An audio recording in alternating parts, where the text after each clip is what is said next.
Bab 1281, munculnya Rigen Wijaya.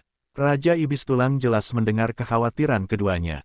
Tuan muda, Anda tidak perlu khawatir. Bahkan jika leluhur kami masih hidup, pandangannya tidak akan tertuju pada 9 benua. Mendengar ini, Aksa Wijaya dan si kecil menunjukkan ekspresi agak canggung. Memang, mereka berpikir terlalu jauh. Kehidupan puncak pada tingkatan itu tidak mungkin memperhatikan mereka. Si kecil berkata, "Pergilah, anggap saja aku tidak bertanya." Raja Ibis Tulang tersenyum, lalu berbalik dan pergi untuk menyiapkan segalanya.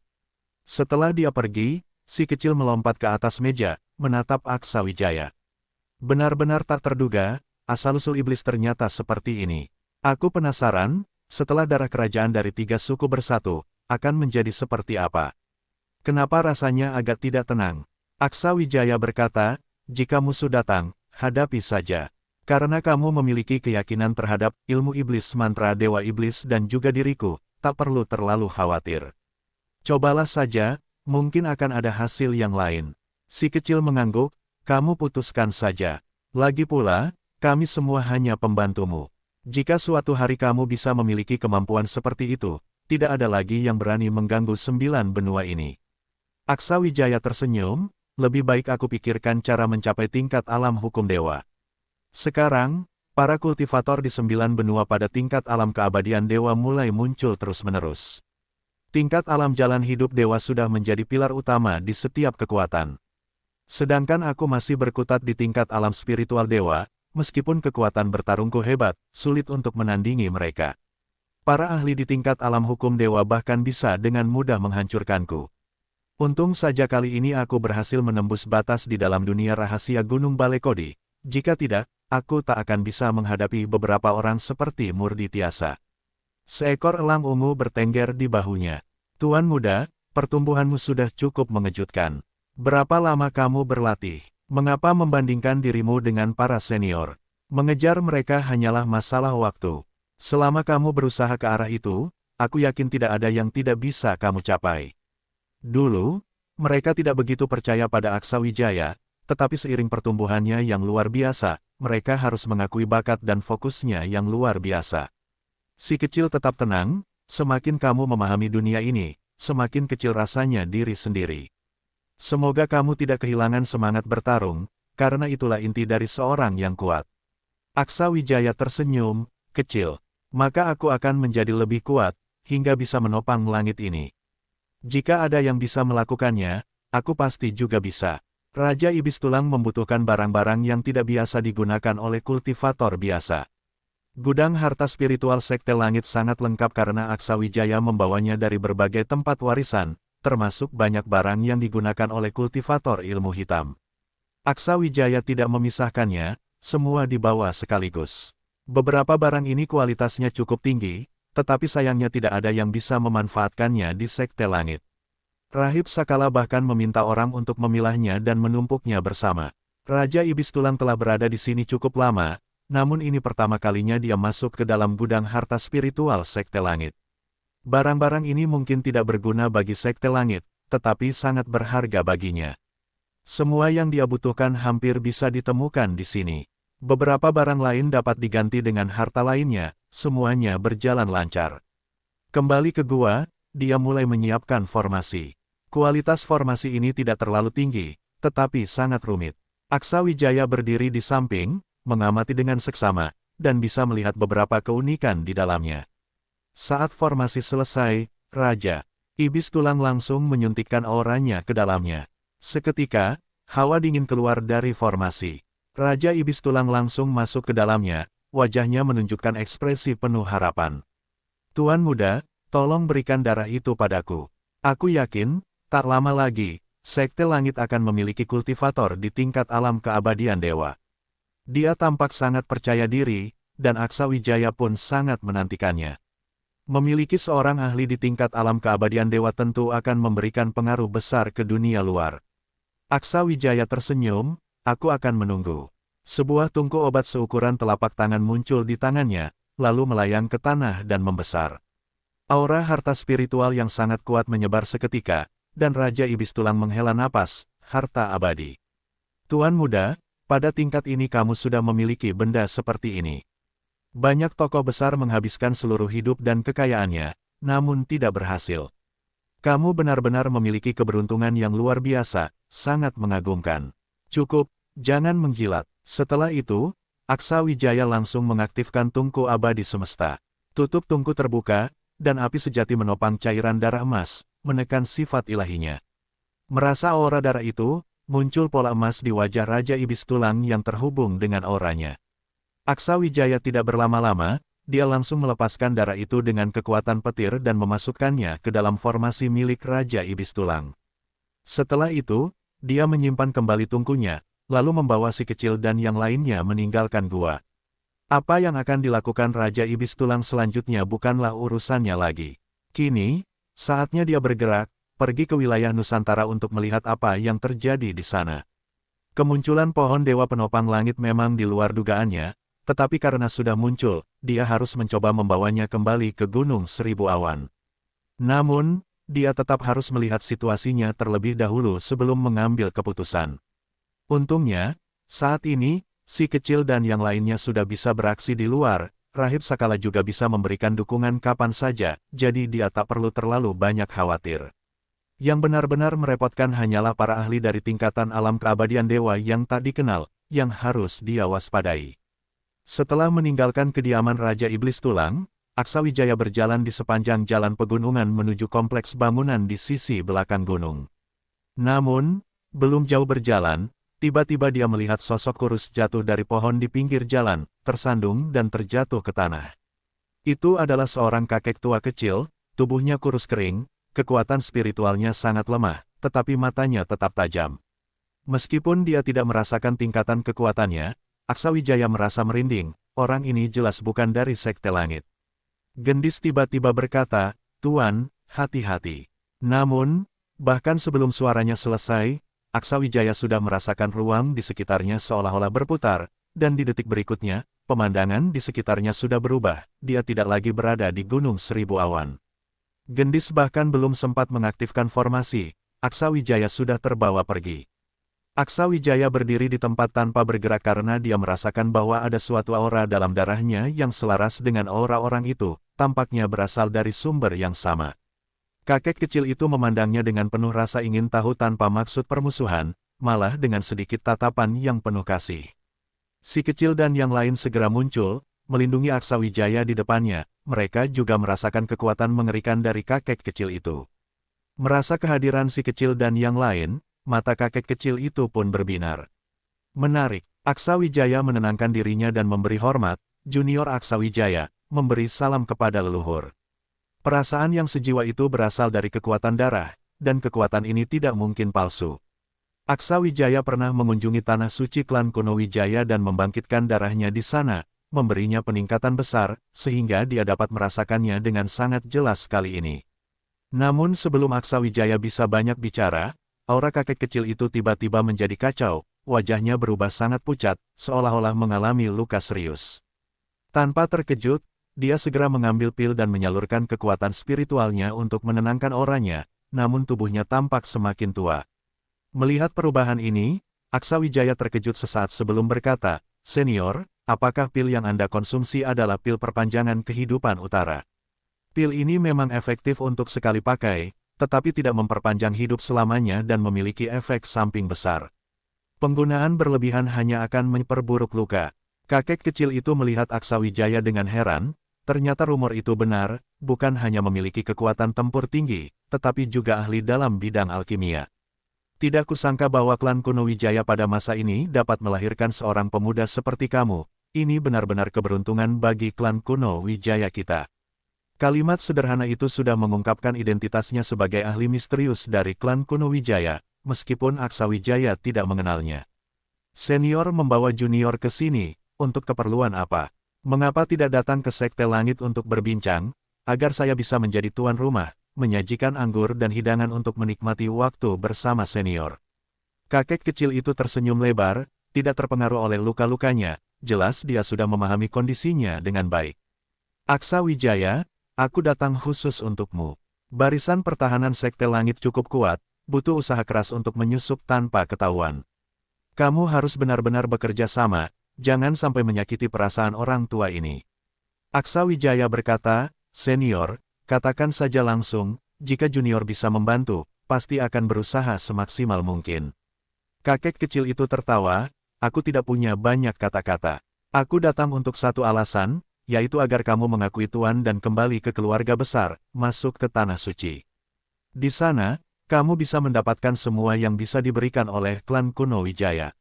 Aku yang secara pribadi datang, kamu harus menunjukkan sedikit penghargaan, bukan?"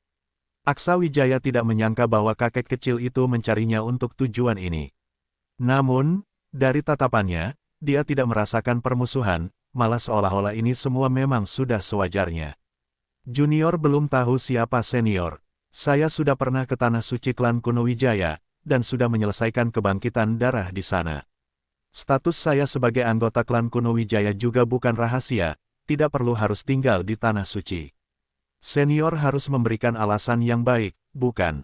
Aku, Regen Wijaya, adalah alasannya. Kamu, anak muda, jangan macam-macam. Setelah kembali ke Tanah Suci, aku bisa memberimu petunjuk tentang beberapa teknik dan cara terbaik untuk menggunakan kekuatan darah klan kuno Wijaya, yang tidak bisa kamu dapatkan di luar. Jika kamu sudah mengakui statusmu sebagai anggota klan kuno Wijaya, maka tidak ada lagi yang perlu dikatakan. Sebentar lagi, aku akan membawamu kembali ke Tanah Suci. Sungguh tidak kusangka akan semudah ini. Si kecil dan yang lain kembali berubah menjadi kekuatan spiritual dan menghilang di sisi Aksa Wijaya. Mereka juga tidak merasakan permusuhan, dan Aksa Wijaya pun sudah cukup bicara dengan kakek ini untuk membuktikan bahwa mereka berasal dari klan yang sama, bukan musuh yang dicari-cari. Nama Regen Wijaya membuat tungku semesta di dalam tubuh Aksa Wijaya mengirimkan sebuah pesan spiritual. Tidak mungkin, Aksa Wijaya merasakan perubahan aura dari tungku semesta, dan dia tahu bahwa alat itu pasti pernah mendengar nama ini. Aksa Wijaya bertanya, "Tungku semesta, apakah kamu mengenal orang ini?" "Tentu saja, tak kusangka dia masih hidup. Aku hanya bisa memberitahumu, pada masa Istana Langit, kekuatannya tidak kalah dari Tuan Grace Patubun, dia adalah ketua klan kuno Wijaya saat itu, Regen Wijaya." Aksa Wijaya terkejut, dalam hatinya penuh kekaguman, orang yang setara dengan kekuatan Tuan Grace Patubun tentu sangat menakutkan. Dia bertanya, "Senior, apakah Anda seorang ahli dari masa Istana Langit? Apakah cedera Anda sekarang karena terlalu lama tidur sehingga kekuatan spiritual Anda habis?"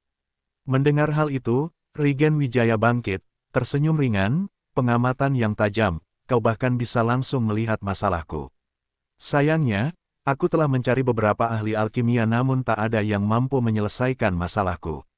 Bab 1282, Memulihkan Harga Diri. Aku seharusnya bisa menyelesaikan masalah ini, tetapi aku masih memiliki urusan mendesak yang harus diselesaikan.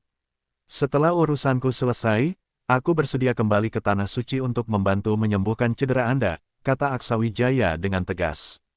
Dia merasa harus membantu leluhur klan kuno Wijaya, meskipun keluarga Wijaya dari Kabupaten Naga Tanah Datar telah meninggalkan kediaman keluarga Wijaya. Mereka adalah keturunan Raden Wijaya dan tetap menjadi bagian dari klan kuno Wijaya, terutama para tetua klan yang memiliki hubungan baik dengannya. Lagi pula, mereka memiliki darah yang sama. Regen Wijaya tampak senang. Ucapan Tuan Grace Patubun ternyata benar adanya. "Aksa Wijaya, anak muda, aku ingin menanyakan satu pertanyaan saja padamu." "Silakan, Tuan," jawab Aksa Wijaya. Regen Wijaya mendekati Aksa Wijaya dan meletakkan tangannya yang kering di pundak Aksa Wijaya, sehingga Aksa Wijaya bisa merasakan aura darah klan mereka. Hubungan darah ini membuat Aksa Wijaya merasakan asal-usul yang sama, penuh dengan keakraban. "Apakah kau mengakui identitasmu sebagai anggota klan kuno Wijaya?" tanya lelaki tua itu dengan tulus, maksudnya sangat jelas. Dia membawa Aksa Wijaya ke sini, dan jika bukan karena Regen Wijaya adalah leluhur klan kuno Wijaya, Aksa Wijaya mungkin sudah mencari cara untuk melarikan diri. Namun, lelaki tua ini jelas tidak memiliki niat buruk. Meski terluka parah, lelaki tua ini adalah sosok yang bisa mengubah situasi di seluruh negeri. Aksa Wijaya kemudian berkata, "Darah tak pernah bisa berbohong. Kapanpun dan dimanapun, aku tetap memiliki darah klan kuno Wijaya. Selama klan kuno Wijaya tidak menganggapku sebagai orang luar, jika ada masalah, aku pasti akan berada di garis depan." Regen Wijaya yang merasa puas menepuk pundak Aksa Wijaya. Regen Wijaya tersenyum dan bertanya, Aksa Wijaya, anak muda, aku membawamu keluar dengan cara seperti ini. Kau tidak marah, kan? Meskipun mungkin kurang bersahabat, itu menunjukkan tekadku. Tidak peduli apa pandangan anak-anak muda klan kuno Wijaya tentangmu, aku punya cara pandanganku sendiri. Aku sudah mencari tahu tentangmu, bahkan bertemu Tuan Grace Patubun. Alasan aku membawamu keluar kali ini hanya untuk melihat karaktermu dari dekat. Seperti yang dikatakan Tuan Grace Patubun, kau memang lebih tenang dari yang lain seusiamu, penuh ketenangan. Aku menaruh harapan padamu. Di saat itu, sebuah suara terdengar. Regen Wijaya, jangan merasa bangga karena kau membawa Aksa ke sini dengan cara curang. Jika dia ingin pergi, kau tak bisa menahannya. Sesaat kemudian, sebuah bayangan muncul di samping Aksa Wijaya, menatap Regen Wijaya dengan ketidakpuasan. Namun, Regen Wijaya tak terkejut sedikit pun, dia tahu dari Tuan Grace Patubun bahwa Tungku Semesta akan hadir. Dasar Tungku tua, aku tahu kau ada di sini, jika tidak, aku akan meminta Abram Wijaya mencarinya untuk menemuiku. Tapi jangan sombong, saat dulu aku minta kau meracik pil obat, kau malah tidak mau membantu. Sekarang kau malah mengikuti orang dengan nama Marga Wijaya. Haruskah aku memberimu nama dari leluhur kami? Dengan ketus Tungku Semesta menjawab, aku mengikuti Aksa Wijaya, tidak ada hubungan sedikit pun dengan klan kuno Wijaya. Jangan membicarakan masa lalu, kita dulu bisa jadi teman. Kau bahkan tak pernah menyediakan bahan-bahannya dan selalu berkata akan mengganti pil yang kau pinjam di puncak gunung obat tersembunyi. Kapan kau akan menyelesaikan semua hutang itu? Wajah Regen Wijaya tetap tenang, tak terganggu oleh ucapan Tungku Semesta. Tampak jelas bahwa hubungan mereka di masa lalu cukup baik. Tidak lama kemudian, Arlin Salodik muncul, mengejutkan Regen Wijaya. Regen Wijaya, dulu aku mengajarkanmu teknik menghancurkan formasi, bukan untuk kau gunakan melawan tuanku. Arlin Salodik, kau juga di sisinya. Tuan Grace Patubun tak memberitahuku tentang ini. Dengan nada jengkel, Arlin Salodik menjawab, mungkin Tuan Grace Patubun ingin memberimu kejutan. Regen Wijaya berkata, pantas saja formasi besar di Sekte Langit begitu kuat, ternyata itu buatanmu. Tapi seharusnya tidak begitu, tidak ada sedikit pun aura tajammu di dalamnya. Itu bukan formasi yang kubuat, melainkan formasi besar lain. Formasi penghancur dewa milikku masih melindungi umat manusia di dunia besar. Aku meninggalkan formasi itu untuk mengikuti tuanku. Jika kau tidak menghormati, suatu hari nanti aku akan menempatkan formasi penghancur dewa di gerbang tanah suci klan kuno Wijaya, menghancurkan pintu masuk kalian. Kau tidak takut malu? Nada Arlin Salodik penuh dengan ancaman. Jelas ada sesuatu antara dia dan Regen Wijaya yang menarik rasa penasaran Aksa Wijaya, meskipun ia tak bisa ikut campur. Namun, jelas bahwa Arlin Salodik dan Tungku Semesta berdiri untuk membelanya, sehingga situasi tidak terlalu canggung bagi kedua belah pihak. Dasar keras kepala, tapi sebaiknya kau ingat siapa dirimu. Aku sedang berbicara dengan keturunanku. Kalian tak usah ikut campur, jangan ganggu aku berbicara dengan anak muda ini. Tungku Semesta menjawab, apa yang bisa kau bicarakan di tempat terpencil ini? Mari kita kembali ke Sekte Langit. Kami akan menjamumu di sana. Regen Wijaya tersenyum dan mengibaskan lengan jubahnya, pemandangan di sekitar langsung berubah lagi. Sesaat kemudian, mereka semua sudah kembali ke perbukitan belakang Sekte Langit, menunjukkan betapa luar biasanya kemampuan Regen Wijaya. Hanya setelah itu, Tungku Semesta menghilang dari pandangan. Arlin Salodik menatap Regen Wijaya, kami sudah mengawasi Anda selama ini. Setelah berkata demikian, Arlin Salodik juga menghilang. Aksa Wijaya memandang canggung ke arah leluhurnya, merasa campuran antara ingin tertawa dan tidak nyaman. Semua ketidaknyamanan yang ada sebelumnya seketika lenyap. Dengan nada kesal, Regen Wijaya berkata, Aksa Wijaya, tampaknya sebagai leluhur, aku harus mengajarkanmu cara mendisiplinkan roh alat dan roh formasi bawahanmu ini. Mereka benar-benar tidak tahu sopan santun. Aku akan mengajarimu beberapa cara agar mereka tidak berani melawan lagi. Suara Arlin Salodik terdengar, dengan tubuhmu yang hampir rusak ini, lebih baik kamu mengurus dirimu dulu. Tubuhmu yang hampir hancur, kekuatan spiritual yang sudah habis, lalu kau masih memaksakan menggunakan kemampuan seperti ini. Ini benar-benar mencari masalah sendiri. Kamu sebenarnya bisa datang sendiri, kami akan memperkenalkan identitasmu. Tidak perlu menguji tuanku dan merusak kesehatanmu. Di dunia ini, hanya kau, Regen Wijaya, yang bisa bertindak begitu bebasnya. Aksa Wijaya berkata, dengan tubuh yang melemah, aku bisa memulihkannya dengan nafas alam. Aku bisa menggunakan teknik pohon dewa bersama pil obat untuk penyembuhan, tidak akan memakan waktu lebih dari setengah bulan untuk pulih. Kekuatan spiritual memang perlu dipulihkan sendiri secara perlahan, tapi itu bukan masalah besar. Leluhur bisa tinggal di Sekte Langit untuk sementara waktu. Setelah aku menyelesaikan urusan lainnya, aku akan membantumu menyembuhkan. Anggap saja tempat ini sebagai rumah sendiri, Tuan Rahib Sakala juga seharusnya adalah kenalanmu, aku akan memintanya menemanimu. Baru saja kata-kata ini terucap, Rahib Sakala sudah melayang mendekat, diikuti oleh Murdi Tiasa. Melihat situasi ini, wajah Rahib Sakala penuh tanda tanya. Apa yang terjadi tadi? Kenapa tiba-tiba hilang? Dan siapa ini? Wajah Regen Wijaya tampak sangat berbeda dari masa lalu, sehingga Rahib Sakala bahkan tidak mengenalinya pada pandangan pertama. Di sisi lain, Murdi Tiasa membelalak, tidak percaya, karena dia merasakan tekanan dari Regen Wijaya yang hanya bisa dibawa oleh gurunya. Dia tidak menyangka masih ada ahli tersembunyi di 9 benua, meskipun kondisi tubuhnya sangat buruk. Regen Wijaya tersenyum dan berkata, kau bahkan tidak mengenaliku, ini benar-benar melukai hatiku. Tak lama kemudian, mata Rahib Sakala terbelalak lebar. Tuan Regen Wijaya, sungguh Anda, benar sekali, ini aku. Sudah lama sekali tidak bertemu, tidak kusangka masih ada kesempatan untuk berkumpul kembali. Aku sudah berada di sini cukup lama, tapi kau sama sekali tidak menyadarinya. Ini tentu saja kesalahanmu, sepertinya kewaspadaanmu perlu ditingkatkan. Rahib Sakala merasa sedikit terharu. Dulu, pemimpin istana mengirimku ke garis depan untuk bertahan. Tak kusangka, itu adalah perpisahan abadi, Sekte Langit tak lagi ada. Bagaimana kau menemukan tempat ini? Mengapa tidak menampakkan diri? Kalau tahu, tentu aku akan mengajakmu minum bersama.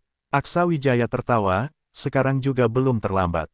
Aku harus pergi ke wilayah Nusantara, kau bawa leluhur berkeliling di Sekte Langit, makan yang enak dan minum yang enak. Setelah urusan di sana selesai, aku akan langsung kembali.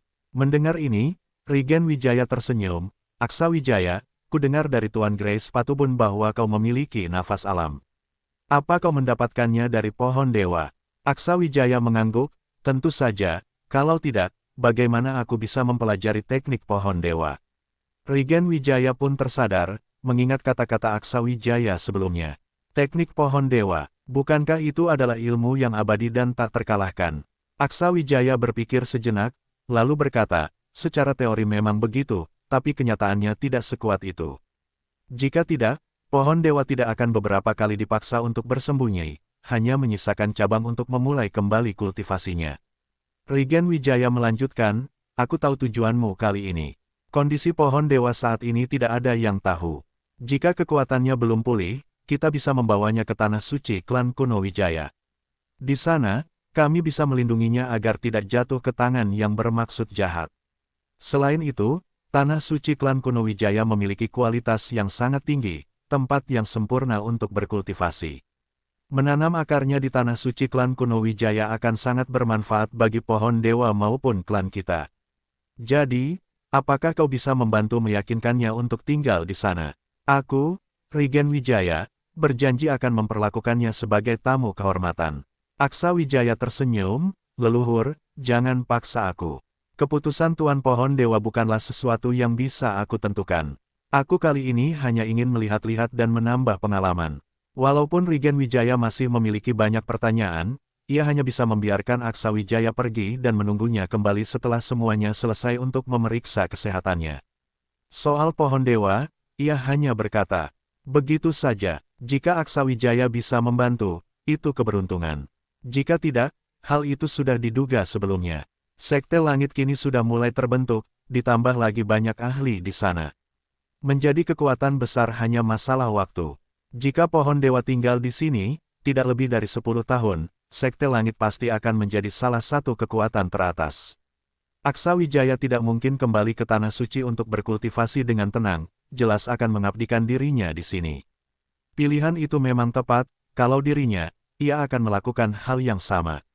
Aksa Wijaya bersiap pergi, dan Murdi Tiasa ingin ikut. Permintaan ini tidak ditolak Aksawijaya, ia langsung menuju formasi teleportasi dan segera meninggalkan Gunung Seribu Awan, langsung menuju ke wilayah Nusantara. Setelah Aksawijaya pergi, ekspresi Regen Wijaya menjadi serius, lalu menatap ke arah hutan lebat di perbukitan belakang. Dengan suara tegas, ia berkata pada Rahib Sakala di sisinya, "Rahib Sakala, katakan sejujurnya, apakah kau tahu siapa yang tinggal di gua tersembunyi di belakang sana? Jika bukan karena merasakan auranya, aku sudah lama menunjukkan diri." Rahib Sakala menjawab, "Kau bicara tentang Raja Iblis Tulang." "Tentu saja aku tahu." Bab 1283, Kultivator Misterius. Kalian menempatkan seorang iblis di dalam sekte. Apa maksudnya? Atau kalian benar-benar tidak tahu identitasnya? Meski auranya tersembunyi sepenuhnya, sebagai kultivator yang hampir mencapai tahap alam keabadian dewa, seharusnya kalian bisa melihat hal ini, bukan? Dia adalah iblis yang dikendalikan oleh Tuan Muda Aksa dengan kekuatan kontrak, jadi tidak perlu khawatir. Aku juga sudah mengenalnya cukup lama. Meski biasanya dia jarang bicara, dia sangat setia kepada Tuan Muda Aksa. Kamu terlalu khawatir. Bagaimana mungkin? Tingkat kekuatannya tidak kalah darimu. Bagaimana mungkin anak itu, Aksawijaya, bisa menundukkannya? Metode yang dia miliki jauh lebih banyak dari yang bisa kita bayangkan. Jadi, tidak perlu khawatir, cukup menunggu di sini. Ketika Raja Iblis Tulang selesai bermeditasi, aku akan mengenalkannya pada kalian. Di sisi lain, Murdi Tiasa terkejut. "Bos, tidak kusangka kau juga memiliki pelindung sehebat itu." Tekanan yang dibawanya bahkan tidak jauh beda dengan yang diberikan guruku. Itu adalah leluhur keluarga Wijaya. Aku tidak banyak berhubungan dengan keluarga Wijaya. Orang tua itu ingin aku kembali dan mengakui garis keturunanku, tapi mereka menolak tungku alkimia milikku. Sekarang, mari kita bicara tentangmu. Kau harus berhati-hati, kita akan pergi ke tempat yang penuh dengan ahli. Jangan bertindak mencolok tanpa perintahku, agar tidak menghambat rencanaku. Murdi Tiasa menepuk dadanya dan berjanji, "Tenang, bos. Aku akan mengikuti di belakangmu dengan patuh. Tanpa perintah darimu, aku tidak akan bertindak." "Bagaimana?" Aksawijaya mengangguk, "Tak perlu memberikan lebih banyak peringatan, karena situasi di sana baru akan jelas saat mereka sampai di puncak gunung." Di luar istana rahasia dunia bernyanyi, kerumunan orang bertambah 2 kali lipat dari beberapa hari yang lalu. Di antara mereka, terdapat para ahli dari berbagai sekte, para jenius, dan juga banyak murid dari dunia 9 langit yang datang dari berbagai wilayah. Di antaranya ada juga para jenius dari dunia yang terpisah atau disebut juga dunia 9 dewa.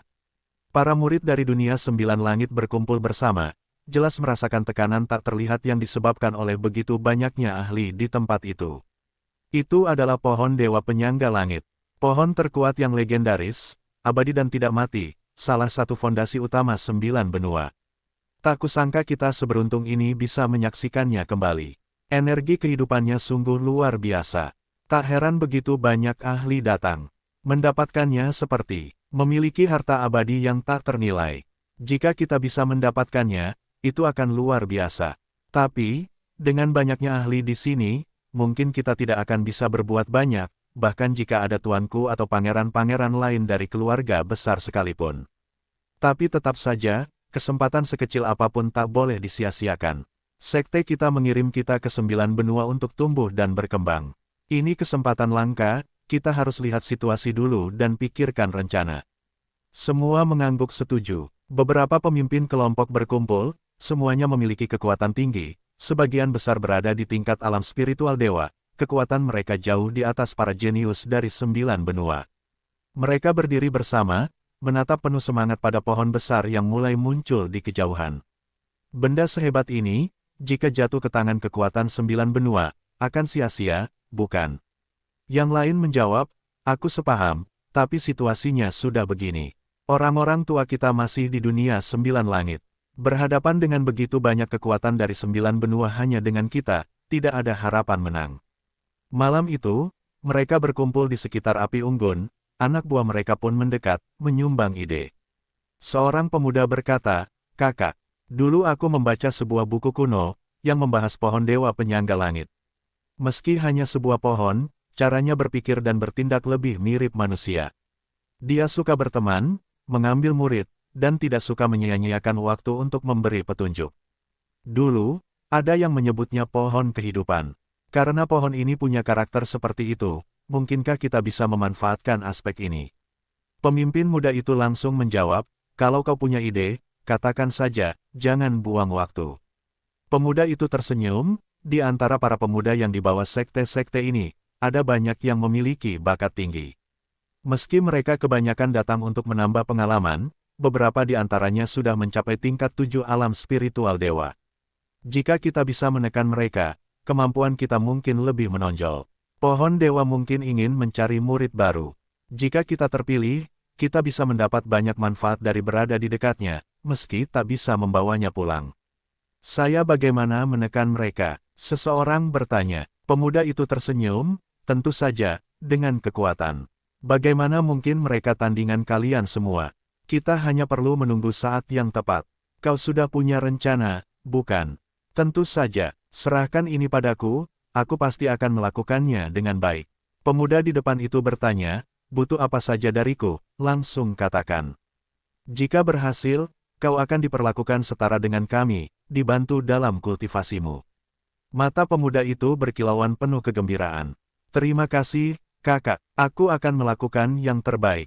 Aku hanya butuh kalian memberi beberapa harta untuk membangun kesan. Itu bukan masalah. Begitu saatnya tiba, lihat saja aksiku. Di sini banyak orang tua, tak ada yang akan bertindak gegabah. Ini kesempatan kita. Di saat itu, orang-orang melihat seorang pemuda gemuk berbentuk seperti bola melayang di udara. Auranya samar, tak bisa dipahami. Mengenakan pakaian bela diri putih bersih, rambutnya pun tersisir rapi. Dengan satu tangan di belakang punggung, sikapnya seperti seorang ahli hebat, tetapi sayangnya, tubuhnya membuatnya tampak agak konyol. Saat orang-orang masih bertanya-tanya, pria gemuk itu tiba-tiba menerobos penghalang, masuk ke ruang tempat pohon dewa berada, membuat para kultivator di sekitarnya tertegun di tempat, tidak percaya. Apa yang terjadi? Bagaimana dia bisa masuk? Pria gemuk itu menyibak rambutnya sedikit sambil mendesah, aku ini semakin tampan saja, baru saja kembali sudah bertemu kejadian bagus seperti ini. Lihatlah, dengan pesona wajahku yang tiada banding, aku pasti bisa menaklukkan pohon dewa ini. Baru saja ia selesai bicara, sebatang anggur hijau sebesar tong air tiba-tiba mengarah ke arahnya dengan kecepatan yang menakjubkan. Pria gemuk itu bahkan belum sempat bereaksi ketika dirinya sudah tersambar dan terlempar keluar dari penghalang.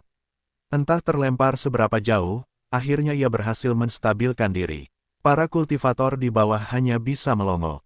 Di antara kerumunan, seorang gadis memandang sosok di kejauhan itu sambil bergumam, dia bodoh, ya. Sekejap saja, kerumunan menjadi heboh. Tak ada yang tahu siapa pria gemuk ini, tapi beberapa hari sebelumnya, bahkan Salim Junjung dari dunia yang terpisah tidak mampu melewati penghalang ini. Pria gemuk ini jelas bukan dari tingkat itu, dan kondisinya juga tampak kurang baik. Bagaimana ia bisa masuk melewati penghalang? Tak seorang pun mengerti. Pria gemuk itu perlahan terbang kembali dengan wajah agak berantakan, tampak jelas bahwa serangan tadi membuatnya cukup terluka. Tiba di atas kerumunan, ia tidak segera mengatasi lukanya, melainkan mengeluarkan layar air, mencari sisir kayu, dan merapikan rambutnya. Setelah itu, ia menatap anggur purba di udara dengan tidak senang. Anggur itu pasti laki-laki, iri dengan ketampananku yang mempesona. Pasti itu alasannya. Semua orang terdiam. Dari mana pria gemuk ini muncul? Sangat aneh. Saat itu, pria gemuk itu menunduk melihat ke bawah, tertegun sejenak. Astaga, ternyata banyak orang. Sial, tadi aku terlalu fokus pada pohon dewa sampai tidak memperhatikan mereka. Sungguh memalukan kali ini. Selesai bicara, ia menghilang dalam sekejap tanpa meninggalkan sedikit pun jejak, membuat para ahli yang hadir menunjukkan ekspresi terkejut. Mereka tidak menyangka seorang pemuda gemuk itu bisa menghilang di depan mata mereka. Apa yang terjadi? Siapa pemuda gemuk itu? Bagaimana caranya keluar masuk penghalang sesuka hati? Kemampuan apa yang dia miliki? Kemana dia pergi sekarang? Sayangnya, tak ada yang bisa menjawab pertanyaan itu. Hampir semua orang sedang mencari sosok pria gemuk itu, tetapi ia seperti menghilang begitu saja. Di kejauhan, 4 ahli dunia yang terpisah yang akrab satu sama lain juga menyadari situasi tersebut. Mata Andina Dalman berbinar, kemampuannya cukup menarik. Apakah kalian bisa mengenali jurus apa itu? Salim Junjung menggelengkan kepala, tidak bisa. Sangat unik, sepertinya melibatkan hukum ruang. Tingkatnya tidak tinggi, tapi dia cukup istimewa. Aku tidak tahu siapa gurunya. Seseorang lain berkata, berdasarkan pengalaman, Andina Dalman, kamu yang paling lama bersama guru. Jika kamu tidak bisa mengetahuinya, kami tentu lebih tidak bisa. Andina Dalman menjawab, tidak ada yang bisa melakukannya pada zaman kita, tapi aku pernah mendengar bahwa di masa lalu, ketika segalanya mencapai puncak, ada seorang ahli yang bisa keluar masuk berbagai formasi larangan, melintasi berbagai tempat misterius, hidup dalam petualangan, dan sangat kuat. Namun, orang itu hanya ada dalam legenda, tidak meninggalkan warisan. Pemuda gemuk ini tampaknya memiliki kemampuan orang itu. Jika benar, masa depannya sangat cerah, bahkan mungkin layak untuk kita bimbing. Salim Junjung menimpali, jika kamu suka memberi bimbingan, bawa dia saja. Kalau aku, takut aku akan menamparnya sampai mati. Terlalu menyebalkan. Andina Dalman tertawa, aku sedang mencari murid untuk kalian, tapi jika kalian tidak mau, lupakan saja. Tidak lama setelah pria gemuk itu menghilang, pohon dewa mulai menunjukkan perubahan, perlahan muncul dari dunia rahasia, aura menyatu, dan sangat kuat. Mahkota pohon yang sangat besar terbuka perlahan, menghalangi cahaya matahari. Esensi alam menyebar, membuat para kultivator yang hadir merasa segar, dikelilingi oleh aura itu, tubuh mereka seolah mengalami perbaikan. Dua kesadaran ilahi yang kuat muncul, seakan menyapu setiap orang yang ada di situ. Semua orang tahu, pohon dewa sudah memasuki 9 dunia dan keluar dari dunia rahasia, tinggal menunggu waktu saja. Bab 1284, Provokasi. Para pemuda dari dunia 9 langit berkumpul bersama, merasakan kuatnya napas alam, dan menatap pohon dewa raksasa dengan penuh keinginan. Jika mereka bisa mendapat perhatian pohon dewa, maka perjalanan mereka ke 9 benua tidak akan sia-sia, karena pohon dewa ini memiliki banyak legenda yang beredar di dunia 9 langit. Saat itu, pemuda yang sebelumnya memberikan saran pun membuka suara. Bos, kesadaran pohon dewa sudah memasuki 9 benua, waktunya sudah tiba. Aku butuh beberapa harta. Semua orang tersadar dan pandangan mereka tertuju padanya. Kau ingin melakukan apa? Jangan sampai terlalu besar, ya. Ada beberapa makhluk tua yang tidak mudah dihadapi. Tenang, aku hanya ingin semua tuan menunjukkan kekuatan mereka. Kali ini, banyak kekuatan besar dari 9 benua yang berkumpul, bahkan ada beberapa keluarga besar yang membawa banyak jenius. Aku berencana menyiapkan arena tantangan dengan harta berharga dan memprovokasi sekte-sekte 9 benua, memaksa para pemuda mereka untuk bertarung. Saat itulah para tuan akan bertindak dan menilai kemampuan mereka. Kesadaran pohon dewa sudah berada di 9 benua, pasti akan menyaksikan semua ini. Bagaimana menurut kalian, jika kita menunggu sampai pohon dewa sepenuhnya berada di 9 benua, mungkin kita tidak akan punya kesempatan untuk unjuk gigi lagi. Beberapa orang merenung, menyadari bahwa memang inilah saatnya untuk mencoba peruntungan. Sejak mereka memasuki 9 benua, mereka terus meraih kemenangan. Meskipun ada beberapa kultivator yang cukup kuat di 9 benua, level mereka masih jauh di bawah mereka, dan mereka bisa mengalahkan lawan dengan mudah. Mereka telah merebut banyak warisan dengan paksa. Mereka saling memandang, dan akhirnya masing-masing mengeluarkan 2 buah harta berharga. Bahkan yang paling lemah sekalipun adalah harta spiritual tingkat langit yang berkualitas baik. Menghadapi para kultivator seusia mereka di 9 benua, mereka memiliki keyakinan mutlak. Harta-harta tersebut diberikan kepada pemuda yang memberi ide, lalu dia mengambil 2 bendera formasi dari tas serbaguna dan melontarkannya ke udara. Tindakan ini segera menarik perhatian banyak orang, termasuk beberapa ahli. Pemuda itu merasakan tekanan yang besar, tetapi karena sudah memulai, dia harus terus melanjutkannya. Dia mengalirkan kekuatan spiritualnya ke dalam bendera formasi. Kedua bendera itu langsung memancarkan cahaya redup, terbang kedua arah yang berlawanan, dan berhenti setelah terbang sekitar 20 meter. Rangkaian pola formasi muncul di atas bendera formasi, mengeluarkan ledakan energi spiritual yang mengalir ke bendera formasi yang lain.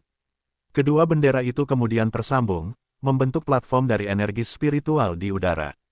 Di antara kerumunan, seorang tetua tampak mengenali apa yang dilihatnya. Arena, teknik ini sudah kuno. Sekarang jarang ada orang yang rela menghabiskan material untuk membuat arena seperti ini. Pemuda itu perlahan turun ke atas arena. Selanjutnya, Belasan harta spiritual terbang keluar, mengambang di udara. Kualitasnya tinggi dan mempesona. Harta spiritual selalu memiliki nilai yang sangat tinggi, terutama yang berada di atas tingkat langit. Bahkan di 9 benua saat ini, itu masih termasuk barang yang berharga. Mengeluarkan sebanyak ini sekaligus tentu dianggap sangat mewah. Di antara harta spiritual tersebut, yang terkuat hampir mencapai kelas raja, sesuatu yang langka. Pemuda itu berbicara dengan nada pelan. Para senior 9 benua, saya Amran Zahid, dari dunia 9 langit. Telah mengikuti tuan saya memasuki 9 benua untuk beberapa waktu, dan kami telah mengalahkan semua lawan di sepanjang jalan. Setiap warisan yang kami temui, semuanya berhasil kami rebut tanpa perlawanan yang berarti. Sekarang, kami ingin melihat apakah ada di antara para pemuda 9 benua yang mampu menghadapi kami. Jika tidak ada, sungguh mengecewakan. Kata-kata sederhana itu membuat para kultivator di tempat itu mengerutkan kening. Para kultivator muda di sekitar para tokoh besar pun menunjukkan wajah marah. Kata-kata pemuda itu benar-benar penuh provokasi. Melihat ekspresi dan reaksi mereka, Amran Zahid justru tersenyum, merasa bahwa mereka telah terjebak. Dia melanjutkan, harta yang mengambang di udara ini adalah hasil perolehan beberapa tuan kami dari 9 benua. Beberapa di antaranya bahkan memiliki asal-usul yang luar biasa dan seharusnya menjadi milik para kultivator 9 benua. Sayangnya, itu kami yang mendapatkannya. Namun, beberapa tuan mengatakan bahwa barang-barang ini akan dikembalikan kepada pemiliknya, asalkan mereka bisa mendapatkannya. Hari ini, kami mendirikan arena, sebagai ajang sparring. Jika di antara para pemuda 9 benua ada yang mampu menang, maka semua harta ini bisa mereka bawa pulang, kami tidak akan menghalangi. Banyak senior yang menyaksikan, jadi kami tidak akan bertindak seenaknya. Siapa saja yang mau, silakan maju. Seorang gadis di bawah menatap Amran Zahid dengan penuh amarah, kau berani bicara seperti itu. Kau pikir siapa dirimu, hanya karena tahap kelima dari alam spiritual dewa. Amran Zahid tersenyum dan menjawab, Nona, Anda terlalu memikirkan hal itu. Saya hanya orang biasa, yang akan bertarung bukanlah saya, melainkan tuan-tuan kami dari dunia 9 langit. Anda bebas memilih lawan, asalkan bisa menang sekali, semua harta ini bisa Anda bawa. Jangan sampai menyesal, iya. Nada ringan Amran Zahid justru semakin terasa penuh dengan provokasi. Biasanya, mungkin tidak ada yang peduli dengan kata-katanya. Namun, kali ini berbeda. Banyak sekte dan ahli yang hadir, dan sikap merendahkan dari pemuda dunia 9 langit ini benar-benar seperti menamparkan wajah mereka. Jika bukan karena disaksikan banyak orang, beberapa ahli mungkin sudah mengusir mereka. Tetapi sekarang, jika mereka ikut campur, malah semakin mempermalukan diri sendiri. Solusi terbaik adalah para pemuda menunjukkan harga diri mereka, mengembalikan kehormatan dengan kekuatan mereka. Asalkan mereka mengalahkan pemuda-pemuda itu, kehormatan pun kembali. Soal harta tersebut, meskipun berharga, bagi para kultivator tahap alam jalan hidup dewa, harta itu tidak lebih berharga dari sepotong emas abadi.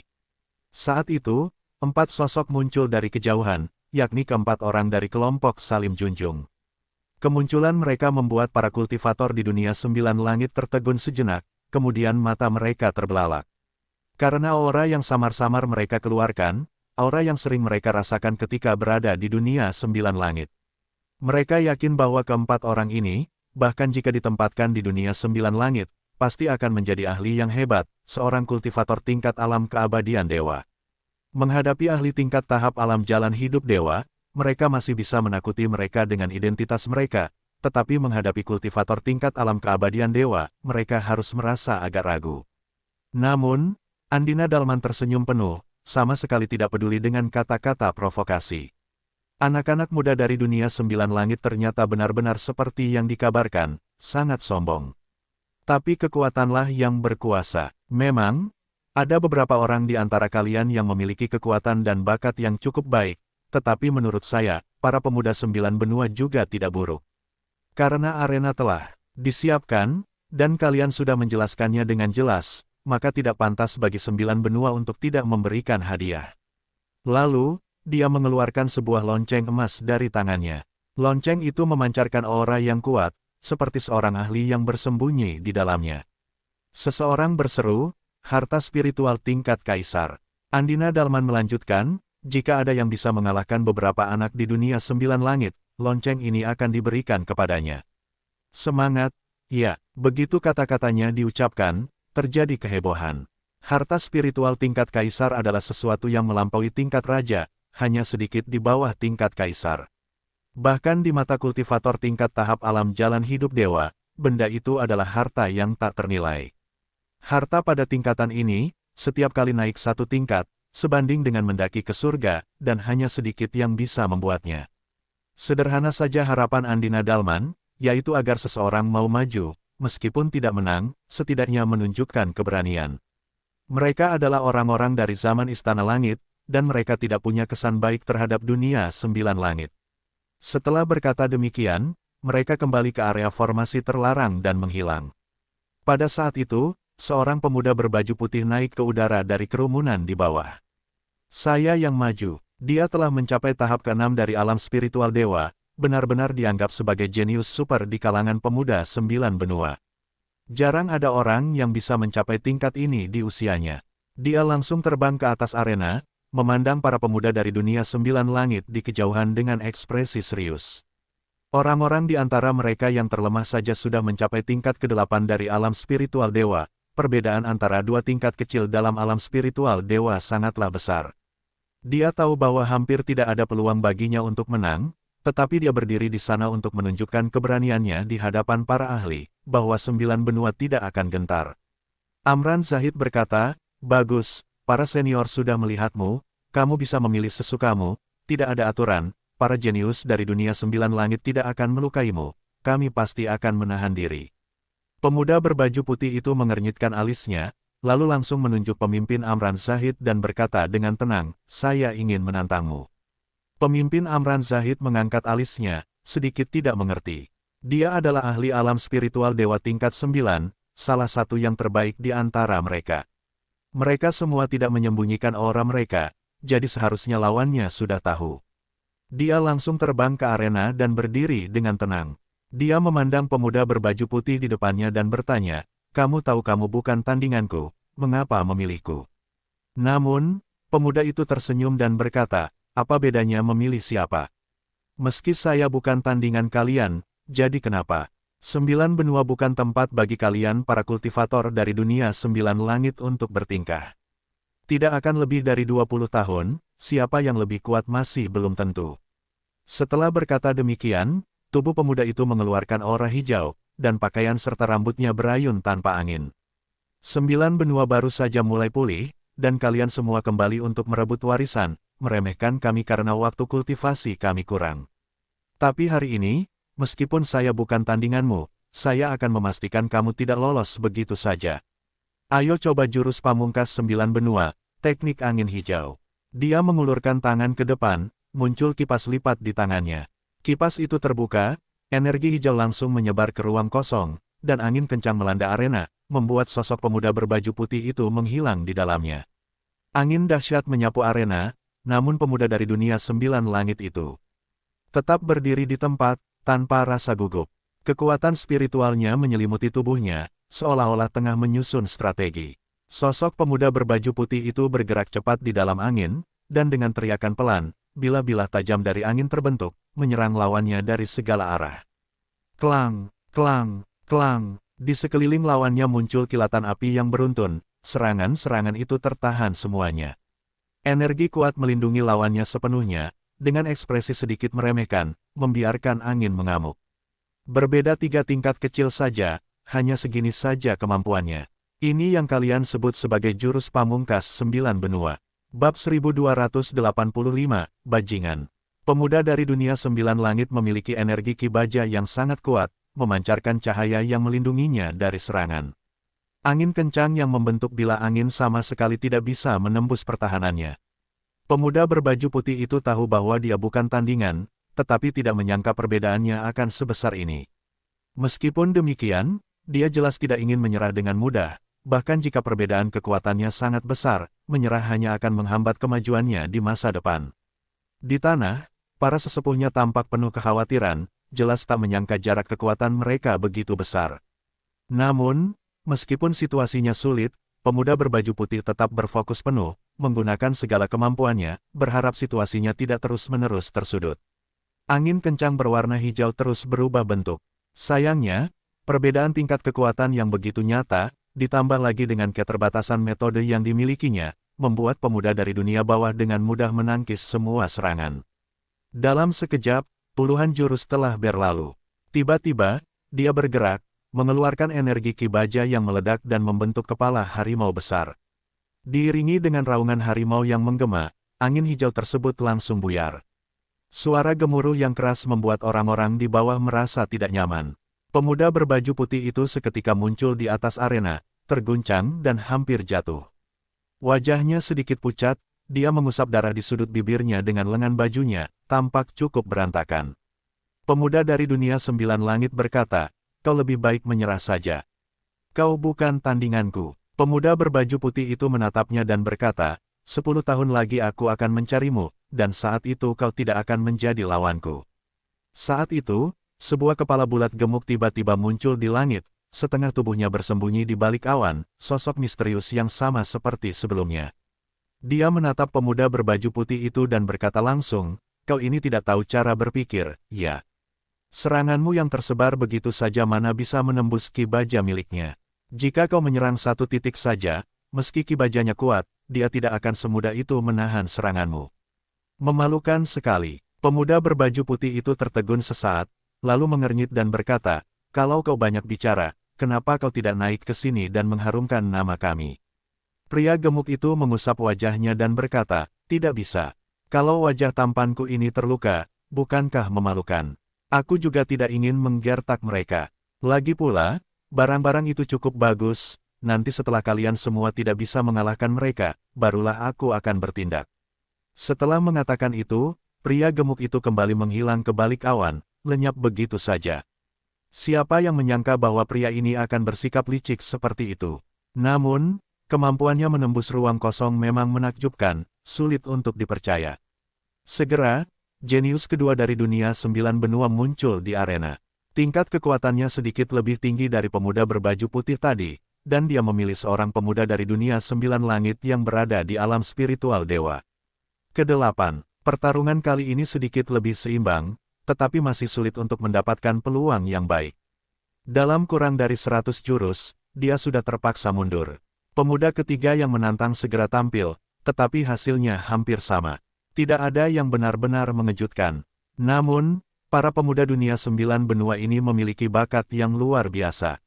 Dibandingkan dengan para jenius dari dunia 9 langit, mungkin tingkat kekuatan mereka sedikit lebih rendah, tetapi di antara teman sebayanya di dunia 9 benua, kemampuan mereka sangat mengesankan, tidak bisa diremehkan. Di kejauhan, dalam pelindung penghalang, Andina Dalman dan 3 temannya menyaksikan keadaan di arena dengan tenang. Kalian pikir perbedaan antara para pemuda dari dunia 9 benua dan dunia 9 langit sebesar apa? Salim Junjung menjawab, perbedaannya hanya pada tingkat kekuatan saja. Dunia 9 langit selalu berada pada tingkat yang lebih tinggi, jadi kekuatan mereka lebih kuat dan itu wajar. Sebaliknya, kita semua tahu situasi di dunia 9 benua. Bahkan di dalam tanah suci klan kuno, sulit untuk mempercepat tingkat kekuatan. Namun, perbedaan ini akan terkikis oleh waktu. Ketika para pemuda dunia 9 langit melewati waktu ini, perbedaannya akan menjadi sangat kecil. Saat itu, barulah akan tiba masa persaingan yang sesungguhnya. Mereka hanya perlu menunggu dengan sabar sampai waktunya tiba. Ronald Biromaru yang berada di sampingnya menambahkan, "Benar, tetapi aku lebih mendukung para pemuda dari dunia 9 benua. Tekanan yang mereka alami jelas lebih besar dibandingkan para jenius dunia 9 langit. Ketika tingkat kekuatan mereka setara nanti, aku yakin para pemuda dunia 9 benua akan lebih kuat." Di tengah percakapan mereka, seorang peserta kembali kalah dan harus meninggalkan arena. Salim Junjung sedikit kesal, kalah lagi. Apakah di dunia 9 benua kita tidak ada anak muda yang mampu bertarung? Atau taruhan kita belum cukup besar? Setelah beberapa kali bertarung, para jenius dari dunia 9 langit tidak mengalami kekalahan satupun. Namun, para pemuda di tanah menunjukkan ekspresi yang rumit, suasana mulai terasa lesu, dan tidak ada yang mau maju lagi. Bahkan orang-orang yang biasanya berteriak pun tidak ada lagi. Saat itu, Pria gemuk yang tersembunyi di langit kembali muncul. Dia memandang orang-orang di bawah dan berkata, "Ada apa dengan kalian? Apakah tidak ada yang bisa naik dan mengalahkan mereka? Haruskah aku, pria tampan ini, yang turun tangan?" Seseorang dengan marah menjawab, "Kalau kau mampu, turunlah sekarang juga. Jangan cuma bicara banyak omong kosong di atas sana. Aku rasa kau pun bukan tandingan mereka, hanya bisa berkata-kata dari balik bayangan saja." Pria gemuk itu mendengar perkataan ini dan tampak agak gusar. "Kau bilang aku hanya bisa berkata-kata. Aku mengamati pertarungan kalian dengan sangat serius. Para ahli ini sangat terlatih, jelas telah berlatih sejak kecil, kalau tidak, mereka takkan sampai sejauh ini. Kau mau bertarung atau tidak?" Pria gemuk itu tidak punya pilihan lain, akhirnya muncul kembali dan terbang ke arah arena, memutar kepalanya, dan menatap para petarung dunia 9 langit. "Jangan bilang aku, pria gemuk ini," menggertak. "Kalian bisa pilih salah satu dari kalian untuk bertarung denganku, aku tidak akan memilih secara langsung. Namun, siapapun yang kalian anggap paling kuat, aku tidak masalah karena kalian pasti tidak lebih kuat dariku." Sikap pria itu tampak sangat santai, seolah sudah memperhitungkan situasi di arena. Dia langsung menuju ke atas arena dan dengan tenang menunggu lawan-lawannya secara sukarela berdiri. Namun, penampilannya yang begitu misterius beberapa kali ini membuat para kultivator di sini melihat kehebatannya. Yang luar biasa, beberapa orang saling bertukar pandang, menyadari bahwa tak ada seorang pun yang rela mendaftarkan diri untuk bertarung melawan si gemuk ini. Si gemuk itu tersenyum lebar, "Apa mungkin aku punya daya gertak yang begitu besar? Baiklah, kuberi kalian 1 menit lagi, kalau tak ada yang maju, aku anggap aku menang dan barang-barang ini kubawa pulang." Seorang pemuda dari dunia 9 langit di tingkat alam spiritual Dewa ke-9 mendengar perkataan itu dan berkata pelan, "Jika tidak ada yang bersedia, biarlah aku yang bertarung, aku ingin melihat kemampuanmu yang katanya memiliki teknik khusus itu." Si gemuk memandang lawannya sambil berkata, "Aku bisa tetap tak terkalahkan kapanpun aku mau. Di antara kalian, kau termasuk lumayan, tapi tetap saja bukan tandinganku." Pemuda dari dunia 9 langit itu berkata, "Apakah aku tandinganmu atau tidak, baru akan terlihat setelah pertarungan selesai. Sambut seranganku dulu." Dengan seluruh energinya, dia melesat ke arah si gemuk. Meski demikian, dia masih belum bisa merasakan tingkatan kekuatan si gemuk itu, sehingga untuk menghindari ditekan sejak awal, dia memilih untuk menyerang lebih dulu, mencoba memahami teknik si gemuk ini. Kedua sosok itu bertabrakan, namun pemuda itu malah langsung melewati tubuh si gemuk. Pemuda itu berdiri dengan kening berkerut, menoleh ke arah bayangan semu yang dia lewati. Bayangan itu perlahan-lahan menghilang seolah tak pernah muncul. Lalu terdengar suara si gemuk dari atas arena, "Kecepatan bagus, kekuatan juga lumayan, tapi sayang matamu kurang jeli, sampai tidak bisa memukulku." Si gemuk mengejek sambil sosoknya muncul lagi di tempat pemuda itu berdiri sebelumnya. Pemuda itu pun langsung melesat lagi. Namun situasi yang sama terulang, pemuda itu kembali melewati bayangan si gemuk yang ternyata hanya ilusi. Melihat teknik ini, para kultivator di bawah arena bingung. Ini apa-apaan? Apa dia hanya akan terus bersembunyi dengan ilusi? Memang tak terkalahkan, tapi sungguh licik, kata seorang pemuda lain dengan napas berat, benar-benar membuatku memahami arti kata tak tahu malu. Di atas arena, si gemuk muncul lagi di posisi berbeda, sementara pemuda dari 9 langit itu semakin kesal setelah ketiga kalinya melewati bayangannya. "Aku tadinya mengira kau seorang ahli, jadi kuhormati sedikit. Tapi ternyata kau cuma pengecut tanpa keberanian untuk bertarung langsung, sungguh memalukan." Karena tak bisa menemukan si gemuk, dia mencoba menghasut, berharap bisa memancing si gemuk keluar. Namun yang datang bukan si gemuk, melainkan rangkaian serangan dari beberapa artefak yang tiba-tiba menyerang seolah muncul dari udara. Serangan itu tak berpengaruh, dia berhasil menangkis semuanya dan artefak-artefak itu pun jatuh ke arena tanpa kendali. Si gemuk tetap tak muncul. Di tempat perlindungan jauh, Salim Junjung melihat situasi di arena dengan kesal, "Siapa tadi yang bilang ingin menjadikan bocah itu murid kita? Terlalu licik, jika jadi muridku, aku pasti akan menghajarnya." Andina Dalman ikut kesal, "Aku juga tak menyangka dia malah bersembunyi di dimensi lain, tapi aku sudah melihat kelemahannya. Meski triknya aneh, kekuatannya tidak besar. Dia tampaknya lebih sering lari daripada bertarung, kekuatannya hanya mengandalkan artefak, menghadapi jenius dari dunia 9 langit, dia hanya bisa menghindar. Selama setengah jam berikutnya, si gemuk bahkan tidak muncul lagi, hanya sesekali menyerang dari tempat tersembunyi, namun tak menghasilkan apa-apa. Si gemuk berseru lagi, cepat saja menyerah, kau bukan lawanku. Aku ini tak terkalahkan. Pemuda dari dunia 9 langit itu tertawa dingin, keahlian bersembunyimu memang cukup tak terkalahkan. Kalau kau tak mau muncul, lebih baik diam saja, aku punya cukup waktu untuk menunggumu. Pertarungan ini tampaknya hanya membuang waktu, tetapi kehadiran si gemuk membantu para pemuda lain lolos dari kekalahan, jika tidak banyak yang mungkin kalah hari ini, yang bisa menghancurkan semangat mereka. Di saat situasi menemui jalan buntu, tiba-tiba Amran Zahid berseru, "Bos, dia tidak mungkin benar-benar menghilang. Dia masih di atas arena ini, dan sebenarnya ada cara untuk mengatasinya." Bab 1286, Pertemuan dengan Kenalan. Peringatan dari Amran Zahid membuat pemuda itu tiba-tiba teringat sesuatu. Meski hanya bersembunyi di dalam kehampaan, aku ingin melihat apakah kamu masih bisa muncul setelah aku mengunci ruang ini.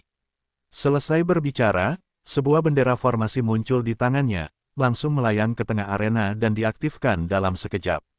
Itulah formasi larangan, mengunci ruang di sekitarnya, dalam jangkauan formasi, bahkan jimat teleportasi tidak bisa digunakan. Si gemuk muncul di luar formasi itu, mengerutkan kening sambil menatap ke arah arena. Kita ini sedang bertanding di arena, kenapa menggunakan formasi segala? Ini curang, aku protes. Di sampingnya, Amran Zahid langsung berkata, protes ditolak. Kalau mau bertarung, naik ke arena, kalau tidak, menyerah saja. Aku belum pernah melihat orang seberani kamu. Si gemuk marah dan berkata, aku, pria tampan ini, sedang bertanding dengan bosmu, kenapa kamu yang kurus macam monyet ini malah ribut? Kalau berani, maju sini, aku hajar kamu sampai ibumu pun tak mengenalimu lagi.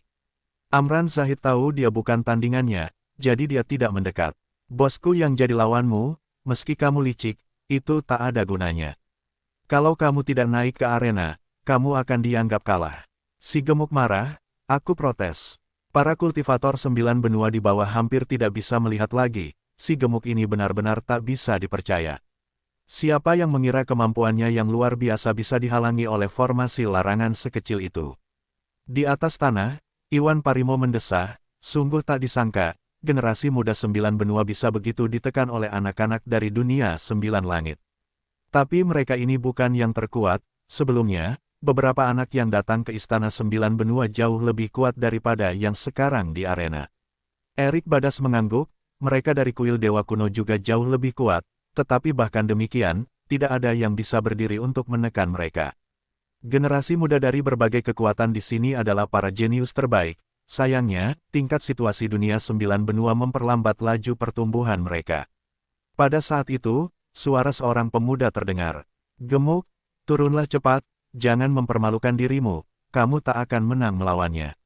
Seorang pemuda yang hanya berada di tingkat ke-9 dari alam jiwa agung, dengan jubah panjang dan kipas lipat, tampak berwibawa.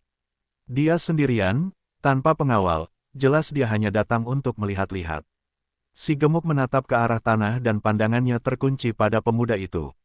Jabir Atmajaya, aku, si tampan, belum memerlukanmu untuk ikut campur, enyahlah. Pemuda itu adalah Jabir Atmajaya, teman lama Aksawijaya, seorang jenius muda dari kota Nusantara. Sayangnya, di zaman saat para jenius berkumpul dan tingkat dunia kembali bangkit, dia telah tertinggal jauh. Aksawijaya dulu sering berhubungan dengannya dan bahkan pernah membantu Jabir Atmajaya melewati krisis besar. Jabir Atmajaya jelas sangat mengenal si gemuk ini dan tidak merasa marah. Kamu ini hilang begitu lama, dan sekarang malah lebih licik dari sebelumnya. Jangan buang waktu dengan mereka, turun dan kita minum. Mendengar ini, si gemuk langsung tergiur, ekspresinya pun berubah. Kamu punya minuman enak. Jabir Atmajaya mengangguk sebagai jawaban. Si gemuk menatap ke arah arena, hari ini temanku turun tangan, aku beri kamu kesempatan, tak akan menghajarmu sekarang. Setelah minum, aku akan kembali untuk bertarung, jangan lari nanti. Di tengah pandangan heran dari semua orang, si gemuk itu langsung terbang ke tanah tanpa sedikit pun rasa malu. Tak jauh dari Jabir Atmajaya, seorang pemuda dari klan kuno bertanya padanya. Benarkah dia temanmu? Kalau aku akan menjauh sejauh mungkin, malu sekali. Jabir Atmajaya tersenyum dan tidak banyak bicara.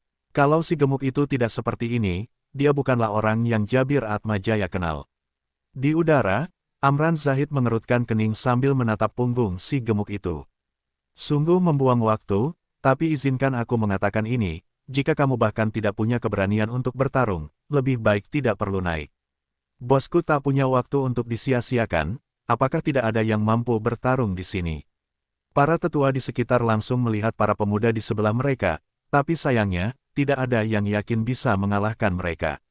Suara Amran Zahid tak kecil, diperkuat oleh kekuatan spiritualnya, menjangkau seluruh area. Dia mengatakannya bukan hanya agar para kultivator 9 benua mendengar, tapi juga untuk pohon dewa. Dia ingin membantu tuannya mendapatkan perhatian yang cukup, siapa tahu dia juga bisa mendapat kesempatan. Di sebelahnya, sang putri suci dari Istana Salju Utara berkata pada sesepuh. Lawan kita sepertinya setara dengan levelku, aku akan mencobanya. Sesepuh itu langsung menepuk pundaknya, menggelengkan kepala perlahan. Tanpa kepastian 100%, aku tidak akan membiarkanmu bertarung. Gadis itu mengerutkan kening, mereka terlalu sombong. Aku ingin memberi mereka pelajaran. Tetapi sang sesepuh tetap tidak melepaskan. Jangan gegabah, kamu masih kurang. 1 tahun lagi, kamu akan bisa menekan mereka, tapi belum sekarang. Tak jauh dari mereka, seorang pemuda berbaju kulit binatang memegang tongkat tulang besar, bersiap untuk terbang. Namun, seorang sesepuh di sampingnya menahannya. Kepala sesepuh, maksudmu apa? Aku ingin menghajarnya. Sesepuh itu langsung berkata tegas. Tidak bisa, kamu tidak akan menang melawannya, akan mempermalukan diri sendiri. Pemuda itu mengayunkan tongkat tulang langsung ke kepala sesepuh itu, mengejutkan semua orang. Lepaskan, aku ini sang putra suci, aku akan menghajarnya, kalau kamu tidak melepaskan, aku hajar kamu juga. Si kakek itu mengusap kepalanya, lalu tiba-tiba naik pitam. Aku lihat kau ini memang gatal ingin dipukul, berani-beraninya memukulku. Pemuda itu langsung ditekan ke tanah oleh si kakek, dipukuli habis-habisan tanpa daya melawan, sampai wajahnya lebam-lebam dan tidak bisa memegang tongkat tulangnya lagi. Para kultivator di sekitar melihatnya dengan melongo, terdiam dengan ekspresi tidak percaya. Beberapa menit kemudian, pemuda itu bangkit dari tanah dengan susah payah, terluka parah, menopang tubuhnya dengan tongkat tulang agar bisa berdiri. Si kakek menepuk-nepuk debu di tangannya dan berkata dengan kesal, mau terus mempermalukan diri lagi. Pemuda itu menahan rasa sakitnya dan buru-buru menggelengkan kepala. Tidak, tidak lagi. Di udara, Amran Zahid tertawa terbahak-bahak. Hari ini seperti hari berkumpulnya para orang aneh, iya. Pertama ada si gendut yang sok tahu, lalu yang ini malah melawan orang tua sendiri, sampai babak belur seperti itu. Generasi kultivator 9 benua ini sungguh mengecewakan. Meski tahu mereka akan kalah, banyak orang tua enggan membiarkan murid-murid mereka terlibat. Menurut mereka, seiring waktu, perbedaan kekuatan akan berkurang, dan tak perlu bagi mereka untuk merasakan kekalahan di masa perkembangan kekuatan ini.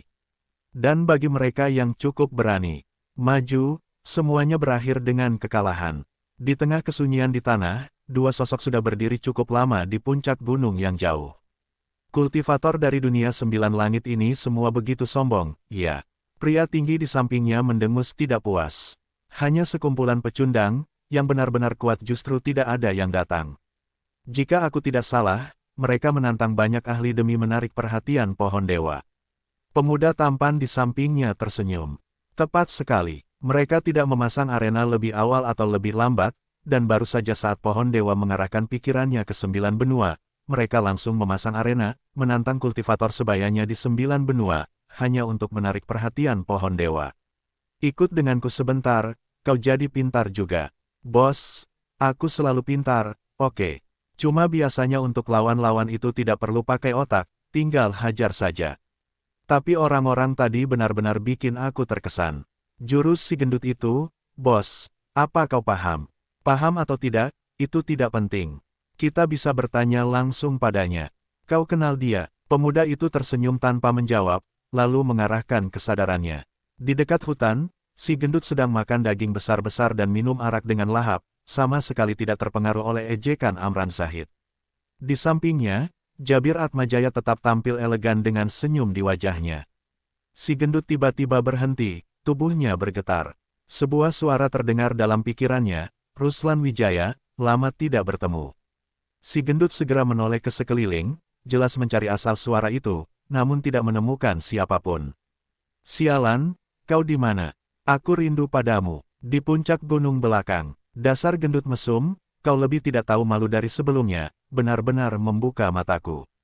Gendut misterius ini tak lain adalah Ruslan Wijaya, mantan jenius dari keluarga Wijaya. Sudah lama ia menghilang, dan sekarang muncul kembali dengan keterampilan baru yang menakjubkan, bahkan tingkat kultivasinya telah menyamai banyak jenius lainnya. Dia meletakkan daging di tangannya dan berkata pada Jabir Atmajaya, ikut aku akan membawamu bertemu dengan arwah mati. Jabir Atmajaya meskipun tidak tahu siapa yang dimaksud Ruslan Wijaya, yakin bahwa itu pasti seseorang yang dikenalnya, dan mereka pun langsung bersiap pergi tanpa membereskan makanan. Si gendut melirik pada arak dan daging, lalu berteriak ke udara pada Amran Zahid, hei pelayan, kau si Amran apalah itu namamu, jaga arakku dan dagingku baik-baik, sebentar lagi aku kembali. Kalau sampai hilang, aku akan bikin tuanmu memanggilku ayah. Amran Zahid menggertakkan giginya dengan marah, ingin membalas, tapi si gendut dan temannya sudah menghilang. Dasar gendut sialan, nanti setelah urusan ini selesai, pasti kuajari kau pelajaran. Amran Zahid terus menantang generasi muda 9 benua, berharap bisa memprovokasi lebih banyak orang agar maju, sehingga tuannya bisa mengalahkan mereka satu persatu dan memperkuat reputasi. Di puncak gunung, Ruslan Wijaya dan Jabir Atmajaya muncul dan langsung memusatkan pandangan pada dua sosok di sana. Begitu melihat wajah yang familiar, keduanya tersenyum. Aksa Wijaya melihat kedua sahabat lamanya, tampak sangat gembira. Lama tidak bertemu, Ruslan Wijaya yang kini lebih tinggi dan gemuk, membuka tangannya dan berlari ke arah Aksa Wijaya. Saat hampir sampai, dia tiba-tiba melompat dan menubruk Aksa Wijaya. Namun Aksa Wijaya menghindar, dan tubuh besar Ruslan Wijaya terjatuh ke tanah dengan keras hingga tanah bergetar. Di sampingnya, Murdi Tiasa hanya bisa menggelengkan kepala tanpa berkata apa-apa, tapi karena Ruslan Wijaya adalah teman Aksa Wijaya, dia memilih untuk tidak berkomentar. Ruslan Wijaya berbaring di tanah, lalu berguling dan berdiri lagi dengan gesit. Menepuk-nepuk debu di tubuhnya dengan kedua tangan besarnya dan menatap dengan tenang. Kau ini si tampan yang menghancurkan harapanku, sungguh membuatku kecewa. Tapi aku tetap memaafkanmu. Aksa Wijaya mendengus kesal, kau ini bisa tidak lebih tidak tahu malu lagi. Tapi tadi kau agak memalukan, bahkan tidak berani naik ke arena. Jangan bilang kau kenal aku saat di luar. Ruslan Wijaya dengan santai berkata, kalau aku kalah, kenapa harus maju dan dipukuli? Bagaimana jika wajah tampanku ini rusak? Jabir Atmajaya mendengus kesal, kalah tapi tetap ingin menantang. Ruslan Wijaya mengangkat bahu, meski kalah, setidaknya aku membuat mereka kesal. Para kultivator dari dunia 9 langit itu, baru-baru ini mereka merampas warisan di mana-mana, dengan sikap tinggi hati yang menjengkelkan. Lalu dia melihat ke arah Murdi Tiasa di samping Aksa Wijaya. Sobat, kau setujukan dengan pendapatku? Murdi Tiasa menggelengkan kepala sedikit, lalu menoleh ke arah Aksa Wijaya. Bos, bolehkah aku menghajarnya? Bab 1287, serang bersama saja. Karena Aksa Wijaya ingin memeriksa situasi di sini terlebih dahulu, dia meminta Murdi Tiasa untuk menekan auranya agar tidak menarik perhatian orang lain. Namun, Murdi Tiasa tidak bisa menahan diri dan justru melepaskan auranya. Ruslan Wijaya yang melihatnya seketika terkejut dan langsung menghilang masuk ke ruang hampa. Aksinya begitu halus, terlihat bahwa ini adalah teknik yang telah dilatih berkali-kali. Aksa Wijaya merasakan gelombang energi ruang di sekitar Ruslan Wijaya dan menyadari bahwa kemampuan Ruslan Wijaya benar-benar luar biasa. Ia tahu bahwa Ruslan Wijaya adalah sosok legenda, seorang pria gempal yang dulu dikenal sebagai Raja Obat. Kemampuan luar biasanya hanya mungkin didapat dari warisan yang diterimanya. Jabir Atmajaya, yang merasakan aura kuat dari Murdi Tiasa, juga terkejut. Semua orang tahu Aksa Wijaya pernah membuat kerusuhan besar di Gunung Seribu Harta, namun dia tidak menyangka bahwa orang-orang di sekitar Aksa Wijaya begitu kuat. Bahkan hanya dari auranya saja, kekuatannya jauh melampaui pemuda di bawah ring. Aksa Wijaya merasa penasaran dengan teknik Ruslan Wijaya. Teknik itu bahkan lebih kuat dari kemampuan penghancurannya sendiri. Dengan mata bercahaya emas teknik mata dewa, Aksa Wijaya mengaktifkan pandangan khususnya, teknik mata dewa. Seketika, ia bisa melihat bayangan Ruslan Wijaya, seolah Ruslan Wijaya berada di ruang yang berbeda. Teknik ini bahkan sulit dikuasai oleh ahli tingkat alam jalan hidup dewa. Ruslan Wijaya hanya tersenyum ketika menyadari bahwa Aksa Wijaya bisa melihatnya. "Apakah kamu bisa melihatku?" tanyanya. Aksa Wijaya mengangguk dan berkata, "Kamu hanya bersembunyi di ruang hampa, tentu aku bisa melihatmu." Ruslan Wijaya keluar dari persembunyiannya sambil memandang Murditiasa dengan waspada dan bertanya, "Kamu dari dunia 9 langit?" Aksa Wijaya tertawa, "Aku sarankan jangan cari masalah dengannya. Dia datang dari dunia 9 langit, namanya Murditiasa." Sambil menunjuk Jabir Atmajaya, dia berkata, "Mungkin saja kalian berasal dari leluhur yang sama." Murditiasa mengangguk ke arah Jabir Atmajaya, dan Ruslan Wijaya, si pria gempal, tertawa, "Kita ini saudara. Jika ada masalah di 9 benua, sebut saja namaku, pasti akan ada yang memberi muka." Aksa Wijaya mencibir, "Lelucon saja, jika dia ingin memukulmu, aku tidak akan menghentikannya." Mendengar ini, Ruslan Wijaya merengut dan berkata, "Aksa Wijaya, kau selalu iri pada ketampananku. Kau hanya bersembunyi di sini dan menertawakanku." Aksa Wijaya hanya tertawa, "Aku kan memberimu kesempatan tampil. Siapa sangka kau langsung menunjukkan sisi anehmu." Ruslan Wijaya mengeluh, "Kalau begitu, apa lagi yang kamu tunggu? Anak buahmu sudah hampir terbang ke langit. Aku baru saja tiba dan ingin tahu seberapa banyak ahli di sini," jawab Aksa Wijaya. Ruslan Wijaya berkata dengan acuh, "Kenapa harus diam-diam? Tanyalah padaku, aku tahu semua gerak-gerik mereka." Aksa Wijaya terkejut, dan Ruslan Wijaya lalu menunjuk ke arah hutan lebat. Di sana ada penghalang dengan 4 ahli tingkat alam keabadian dewa yang bersembunyi. Juga ada 2 ahli lain yang menyamar sebagai manusia, tapi mereka adalah monster. Di bawah gunung, ada seorang wanita cantik yang memasang formasi penghalang di sekitarnya. Dia lalu menunjuk, ahli alam jalan hidup dewa lainnya ada 76 orang, dan masih banyak yang datang. Aku tidak memeriksanya lebih jauh. Aksa Wijaya terkesan dengan keahlian Ruslan Wijaya dalam pengamatan, dan Ruslan Wijaya melanjutkan, "Semua ahli di sini sedang marah, kalau tidak karena banyaknya orang, mereka sudah akan membunuh bajingan itu. Kau sudah membuat kerusuhan di Gunung Seribu Harta, masa takut pada orang-orang dari dunia 9 langit?" Murditiasa, mendengar ini, hanya mengangkat alis karena tahu bahwa Aksa Wijaya tidak pernah takut. "Metode provokasi tidak berpengaruh padaku," jawab Aksa Wijaya sambil tersenyum. "Tapi, setelah semua ini jelas, aku akan bertindak. Harta langka itu akan kuberikan pada Indri Bombana." Ruslan Wijaya tertawa, "Di tengah situasi begini, kau malah memikirkan wanita. Jangan banyak omong, siapkan makanan dan minuman, kita akan berpesta nanti." "Baik, tidak masalah." Murditiasa membuka mulut, "Beri aku anggur terbaik. Pasti akan membuatmu puas." Setelah berkata demikian, Ruslan Wijaya dan Jabir Atmajaya menghilang, dan sekejap kemudian muncul kembali di bawah pohon tempat mereka sebelumnya berada. Makanan dan minuman masih tersaji, dan keduanya merasa sangat senang. Si gendut menatap Amran Zahid yang masih berbicara tiada henti di udara. "Kamu melakukan pekerjaan yang baik sebagai pelayan. Tidak ada yang kurang. Kelak, saat aku mendirikan sekte, aku akan memintamu menjaga gerbang, dengan gaji yang bisa kamu tentukan sendiri." Amran Zahid sama sekali tidak menyangka bahwa si gendut ini kembali begitu cepat dan malah mengejeknya. "Gendut, kamu cuma sampah yang dengan mudah dikalahkan oleh bosku. Kalau kamu berani naik ke arena, bosku bahkan bisa mengalahkanmu hanya dengan 1 tangan." Benar-benar membosankan, apakah hanya orang aneh seperti ini yang ada di generasi muda 9 benua?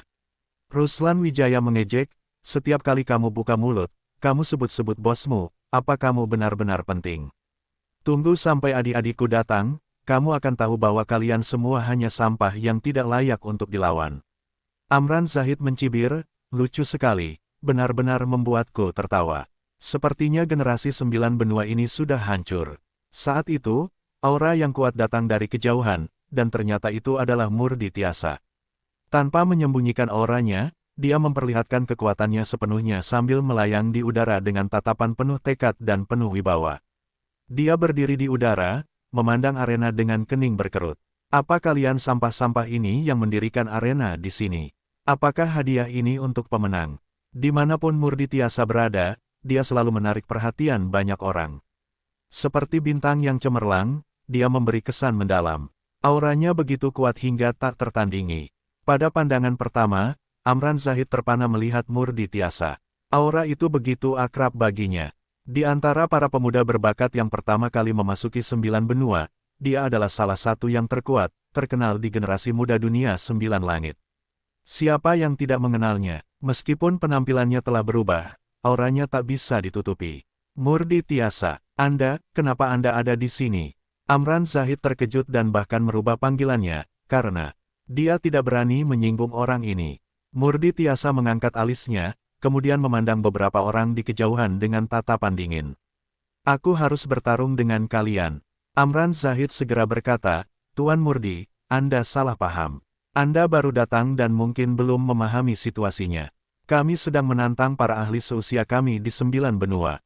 Kami semua dari dunia 9 langit. Kami sangat memahami kekuatan Anda. Kalau Anda ingin bertarung, ada banyak kesempatan nanti. Jika Anda ingin ikut serta, Anda bisa menjadi pihak yang ditantang oleh para ahli seusia di 9 benua. Setelah melihat Murdi Tiasa, sikap sombong Amran Zahid langsung lenyap. Para pemuda 9 benua di bawah sana tiba-tiba merasakan tekanan yang luar biasa. Sang putri dari Istana Salju Utara mengerutkan keningnya, sangat kuat. Seorang sesepuh di sampingnya berkata dengan suara berat, tubuhnya sempurna, auranya luar biasa kuat. Dia berada di tingkat yang berbeda dari beberapa orang sebelumnya. Dia punya kesempatan mencapai tingkat ekstrim di alam spiritual dewa. Orang seperti ini adalah lawan sejati yang harus kau perhatikan. Jika kau bertemu dengannya kelak, jangan pernah meremehkannya. Beberapa tokoh besar di alam jalan hidup dewa tak bisa mengalihkan pandangan mereka dari Murdi Tiasa, bakat seperti dia benar-benar langka. Murdi Tiasa tertawa dingin, tidak menarik. Awalnya, aku ingin bermain-main dengan kalian, tapi kalian benar-benar berani sekali, datang ke sini tanpa mengetahui siapa pemilik tempat ini. Berdoalah untuk keselamatan kalian. Setelah berkata demikian, dia langsung turun ke tanah. Di hadapan banyak orang, dia berjalan ke arah si gendut itu, duduk di tanah, dan mulai menenggak anggur dari kendi besar. Siapa yang menyangka bahwa ahli kuat dari dunia 9 langit ini akan duduk bersama si gendut itu? Kata-katanya tadi jelas punya arti tersembunyi, tempat ini milik siapa? Banyak orang bertanya-tanya. Saat itu, Aksa Wijaya sedang merasakan aura pohon dewa. Ketika merasakannya dari dekat, dia teringat peristiwa bersama Maya Sudiro di dunia bernyanyi. Aura pohon dewa dan tanaman merambat hijau itu sangat akrab baginya. Dia sangat menantikan kedua tokoh ini kembali ke 9 benua, dan tampaknya tidak lama lagi itu akan terjadi. Dia terbang ke arena, menarik perhatian para ahli yang ada di sana. Si gendut berseru, dia datang. Adikku datang, bersiaplah untuk mati. Aksa Wijaya hanya bisa menghela napas, dasar sepupu bodoh memalukan. Di tanah, mata Erik Badas bersinar. Dia tidak menyangka Aksa Wijaya akan muncul saat ini. Sepertinya setelah mendengar kabar tentang pohon dewa, dia langsung kembali. Namun, dengan kehadirannya di sini, anak-anak kecil dari dunia 9 langit itu tidak akan bisa bertingkah. Erik Badas memperhatikan Aksa Wijaya dengan senyum puas. Sudah beberapa tahun berlalu, adik angkatku kini sudah berubah dari anak kecil menjadi ahli yang bisa diandalkan. Jika aku tidak berusaha lebih keras, bukankah dia akan segera melampauiku? Banyak orang bertanya-tanya, karena mereka datang dari berbagai daerah di 9 benua dan banyak yang belum pernah melihat Aksa Wijaya. Amran Zahid tampak ragu, karena aura Aksa Wijaya hanya di tingkat awal alam spiritual dewa. Siapa kau? Ingin bertarung? Aksa Wijaya mendarat di arena, memandang beberapa pemuda dari dunia 9 langit di sana. Suaranya tenang, sedikit mengejek. Jangan buang waktu, kalian maju saja sekaligus. Bab 1288, tidak cukup kuat untuk bertarung. Aksa Wijaya menatap dengan tenang, tanpa menunjukkan sedikitpun penghinaan atau provokasi, seolah-olah hanya menyampaikan hal yang biasa. Namun, ucapannya terdengar sangat menantang, membuat Amran Zahid tampak semakin marah. Anak muda, kamu gila. Dengan kemampuanmu, tempat ini bukanlah panggung untuk mencari ketenaran, banyak orang yang melihatmu. Aksa Wijaya menunjukkan rasa tak sabar. Jangan banyak bicara, bertarung atau tidak. Aku tidak punya waktu untuk menghabiskan waktu dengan kalian. Kalau bukan karena kalian mengganggu pemandangan, aku sudah turun untuk minum dengan yang lain. Masih ada beberapa orang tua yang menunggu di bawah. Kalian semua bisa maju, termasuk bawahan kalian. Sekalian saja, biar tidak repot. Murdi Tiasa tetap tak menoleh. Menurutnya, Aksawijaya hanya merasa terganggu saja. Jika ia yang turun tangan, semua ini juga bisa diselesaikan seorang diri, namun Aksawijaya jauh lebih kuat darinya. Amran Zahid menatap Aksawijaya dengan marah. Apa kamu tidak takut mati? Kamu orang pertama yang begitu tidak menghormati tuanku. Di bawah, seorang pria gemuk yang sedang minum merasa tersinggung mendengar itu. Ia segera berdiri dan berteriak, omong kosong, dia hanya bisa disebut yang kedua. Aku yang pertama, tapi apa bedanya? Bagiku dan adikku, kalian semua sampah. Kalau bukan karena aku memberi kesempatan pada adikku, aku bisa mengalahkan kalian dengan mudah. Amran Zahid hendak membalas, namun tiba-tiba merasakan tekanan besar yang membuatnya hampir jatuh dari udara. Ia berusaha mengontrol tubuhnya dan melihat ke arah Aksawijaya, yang berdiri sendirian dengan tatapan tenang. Aksawijaya berbicara, karena kalian tidak ingin bertindak, maka aku saja yang turun tangan. Hari ini, siapapun dari dunia 9 langit bisa bertarung, aku akan menghadapi semuanya. Aku ingin lihat apakah generasi dari 9 benua lebih lemah dari kalian.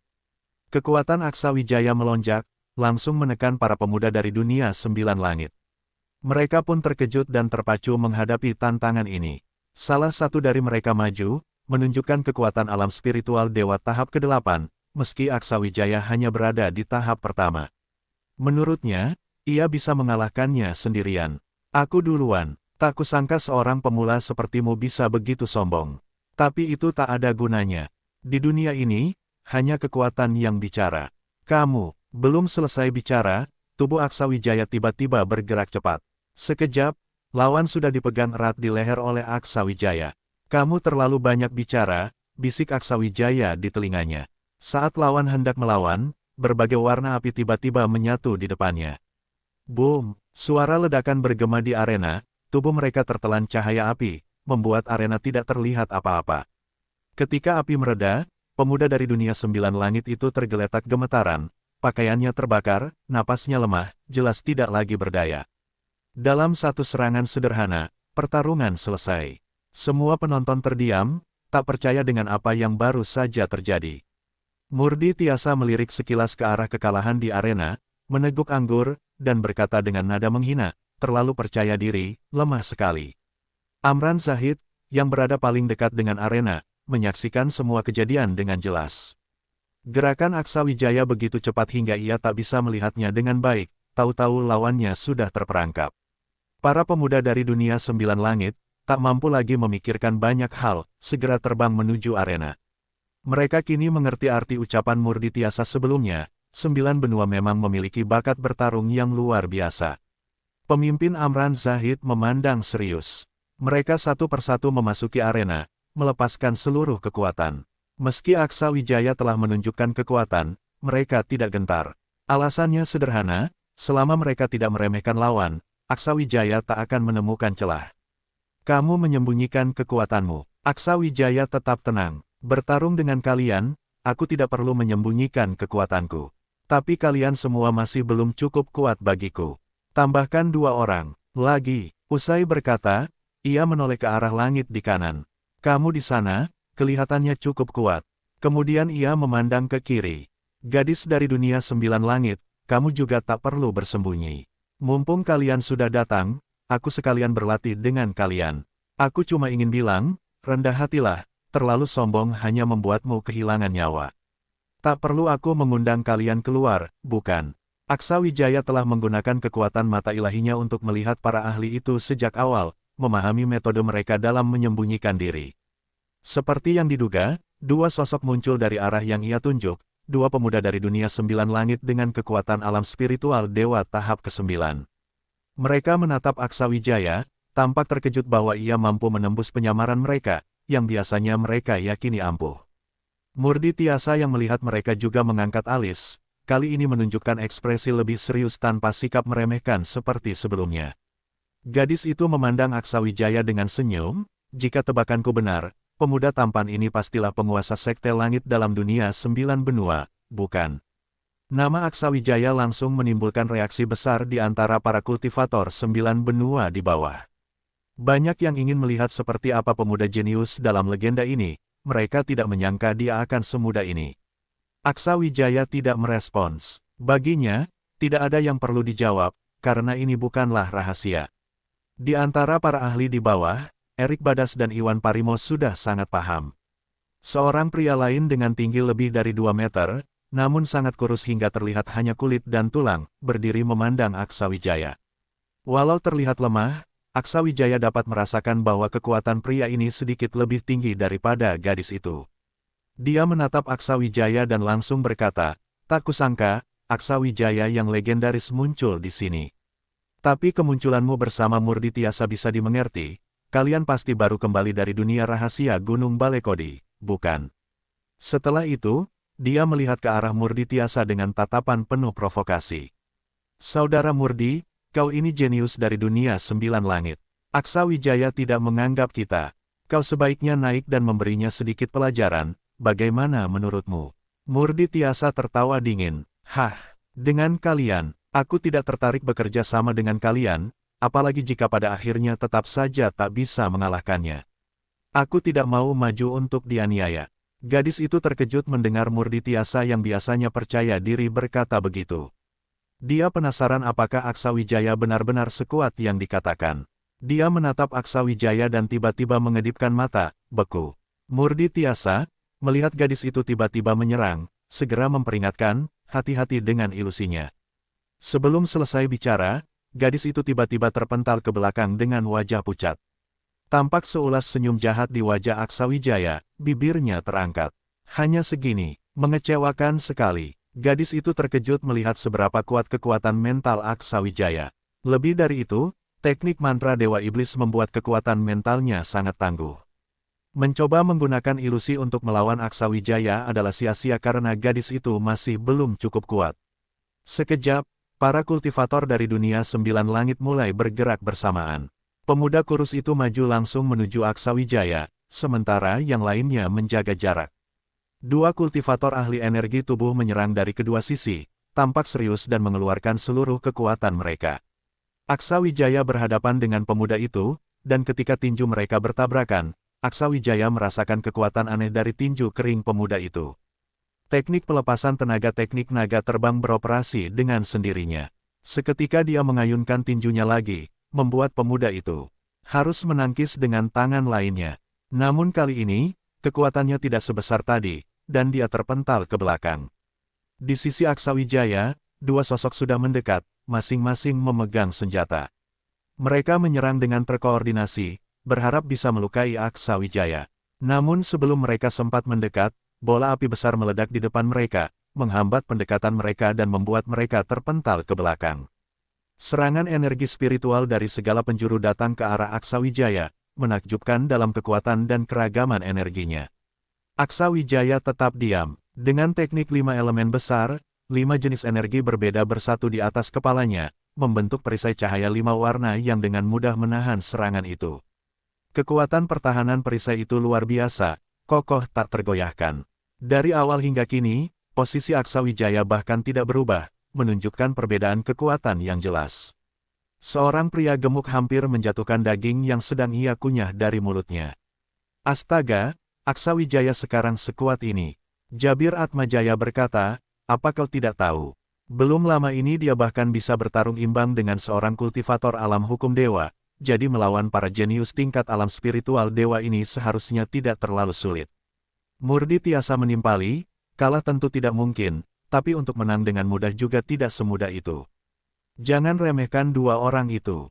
Aksawijaya berdiri di atas arena, kesadarannya mencakup seluruh arena. Dia sepenuhnya menyadari setiap gerakan lawannya. Dia melancarkan satu pukulan ke udara, dan dalam sekejap, muncul awan merah besar di langit, di mana hawa panas terakumulasi, kemudian berubah menjadi serangkaian telapak api yang jatuh menuju arena.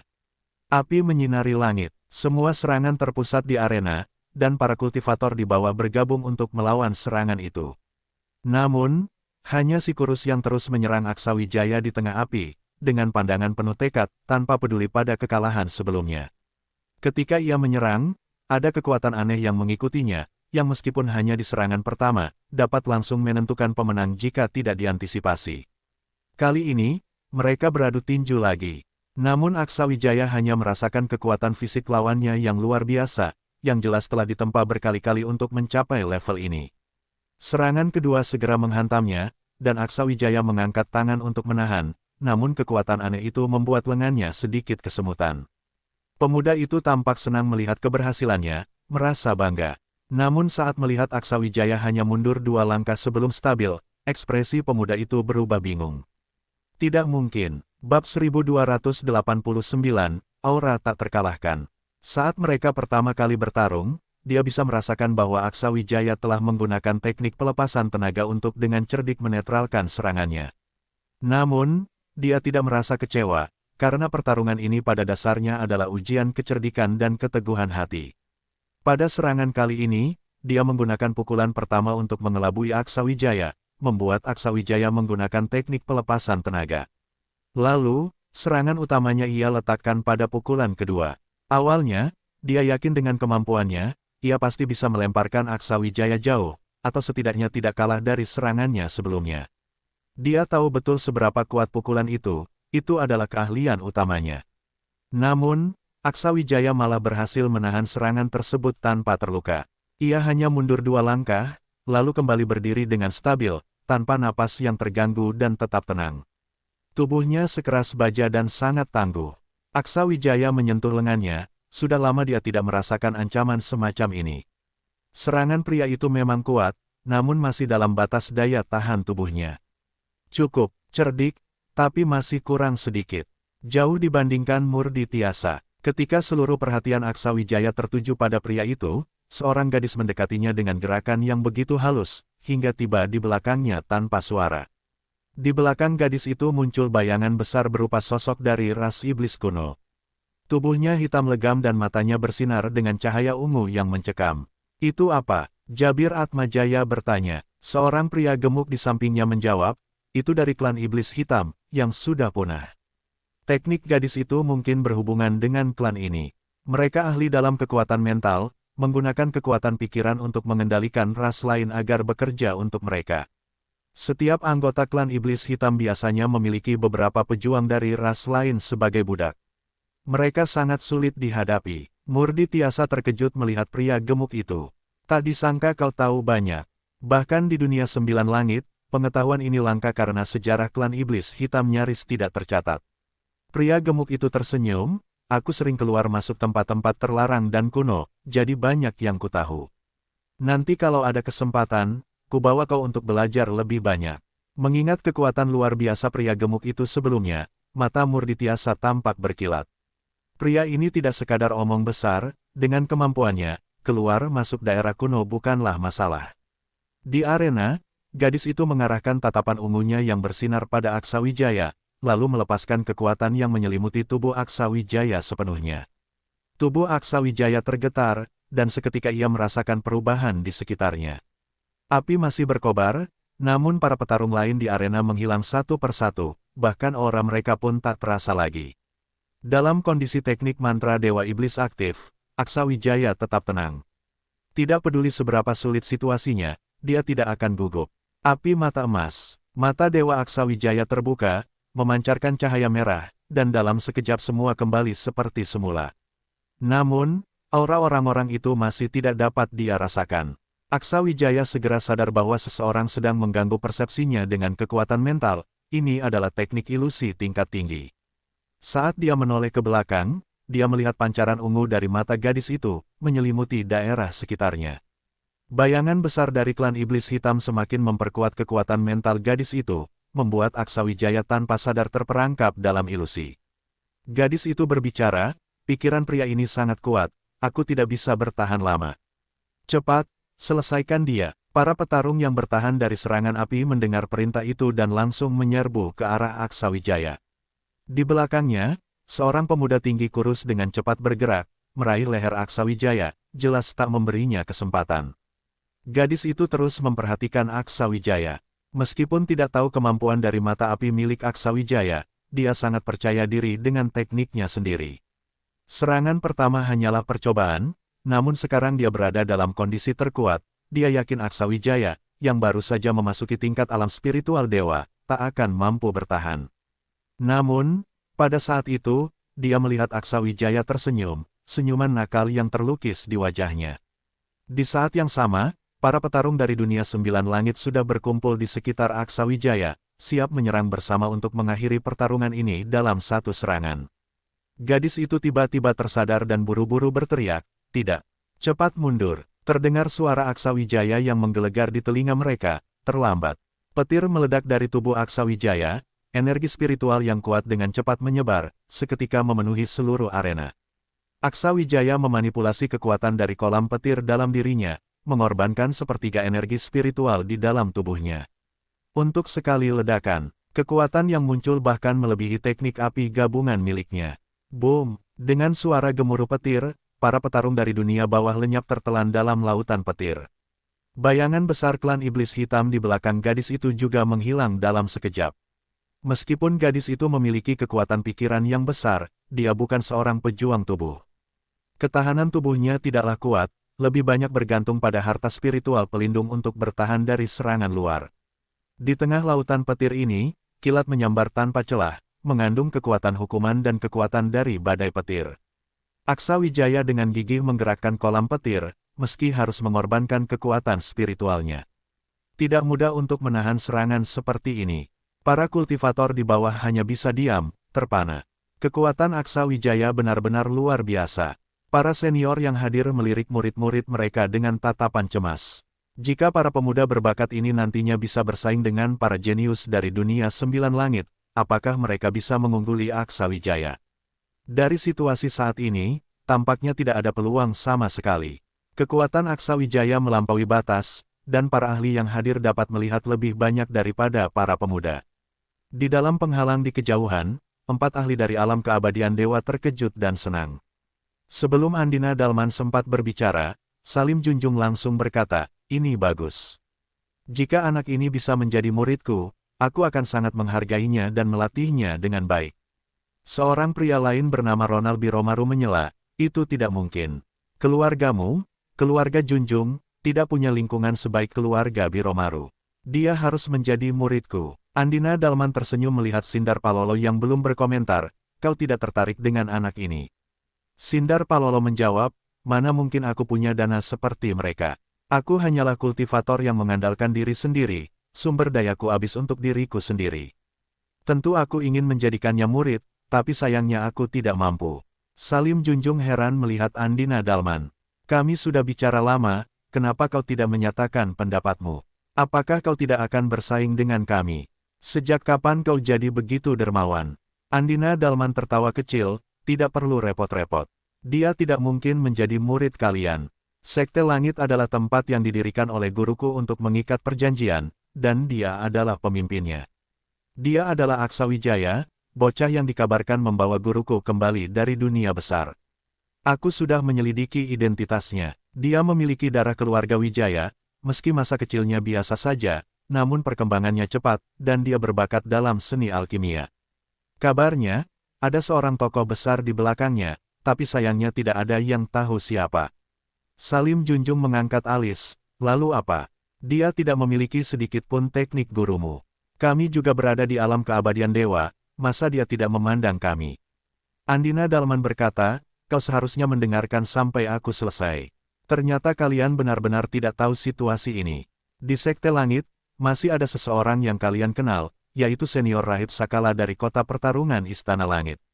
Mendengar nama itu, ketiga orang lainnya tampak kaget. "Dia belum mati." Andina Dalman mengangguk, "Betul, meski masih di puncak alam jalan hidup dewa, namun dengan kemampuannya, menembus batas hanya soal waktu. Aku sudah mencari tahu bahwa senior rahib Sakala telah menjadi pelindungnya. Ini berarti anak ini adalah jenius berbakat dengan kesempatan besar, yang sudah memilih jalannya sendiri. Dia tidak akan mencari guru lain." Mereka terkejut mengetahui bahwa Aksawijaya ternyata luar biasa. Sindar Palolo bertanya, "Kau bilang, bocah ini dari zaman mana? Apakah dia benar-benar lahir di era ini? Bagaimana mungkin ada orang dengan bakat luar biasa di zaman ini?" Mereka adalah tokoh besar yang jarang muncul di Tanah Suci, karena dunia luar yang lemah. Mereka tahu betapa parahnya kemunduran dunia luar. Jadi, jika Aksawijaya benar-benar lahir di zaman ini, sungguh mengejutkan. Andina Dalman mengangguk, dia benar-benar lahir di zaman ini, seorang tokoh kecil yang berhasil bangkit. Meski dia berdarah keluarga Wijaya, namun dia jarang mengunjungi Tanah Suci klan Wijaya, dan ada tokoh besar yang membantunya. Sayangnya, kita tidak bisa menyelidiki lebih jauh. Saat mereka mengobrol, lautan petir mulai mereda. Selain Aksawijaya yang tetap berdiri di atas lautan petir, semua orang terdiam. Saat petir menghilang, di panggung itu tampak beberapa kultivator tergeletak.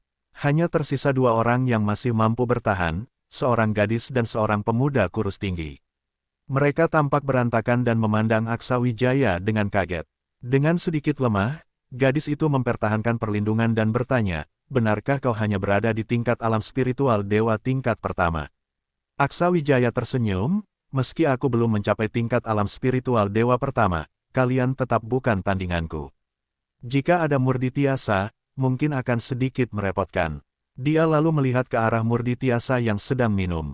Tidak terlalu seru, mau naik dan bertarung. Murditiasa menggeleng, kau mau cari lawan, silakan cari siapa saja.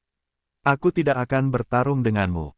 Ada banyak senior di alam jalan hidup dewa di bawah sana, mungkin kau bisa mencoba dan lihat bagaimana kau dikalahkan. Aksawijaya tertawa, mereka adalah senior dari 9 benua, tentu aku tidak akan menyerang mereka. Tapi, kalau ada senior dari dunia 9 langit yang berani turun diam-diam, aku tak keberatan mencoba dan mengusir mereka. Murditiasa tahu bahwa Aksawijaya hanya bercanda. Meski Aksawijaya sudah memiliki kekuatan setara kultivator di alam hukum dewa, dia masih jauh dari mampu bertarung dengan ahli sejati alam jalan hidup dewa. Bab 1290, para pemuda dari berbagai sisi. Di belakang Aksawijaya, pria kurus kering itu masih merasa tubuhnya lemas. Untuk menahan serangan dari lautan petir, ia menghabiskan banyak energi spiritual, tetapi taktiknya hampir tidak berpengaruh pada Aksawijaya. Ia pun merasa tak ada gunanya melanjutkan pertarungan. Ia segera menarik auranya. Tidak usah bertarung lagi. Sekarang aku bukan tandinganmu. Pohon dewa ini tidak akan kuperebutkan lagi. Kubiarkan untukmu. Sampai jumpa. Setelah berkata demikian, ia berbalik dan melesat pergi, menghilang seketika di langit. Gadis yang mendengar perkataannya tampak terkejut, lalu juga menarik kembali energi spiritualnya. Benar-benar Aksawijaya, sehebat yang dikatakan legenda.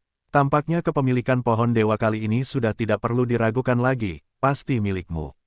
Aku bisa merasakan pohon dewa itu tertarik padamu. Aku pamit dulu. Gadis itu kemudian berbalik pergi, sementara Aksawijaya tersenyum sedikit, penuh makna. Kedua orang itu tampaknya masih menyisakan sedikit trik saat pergi.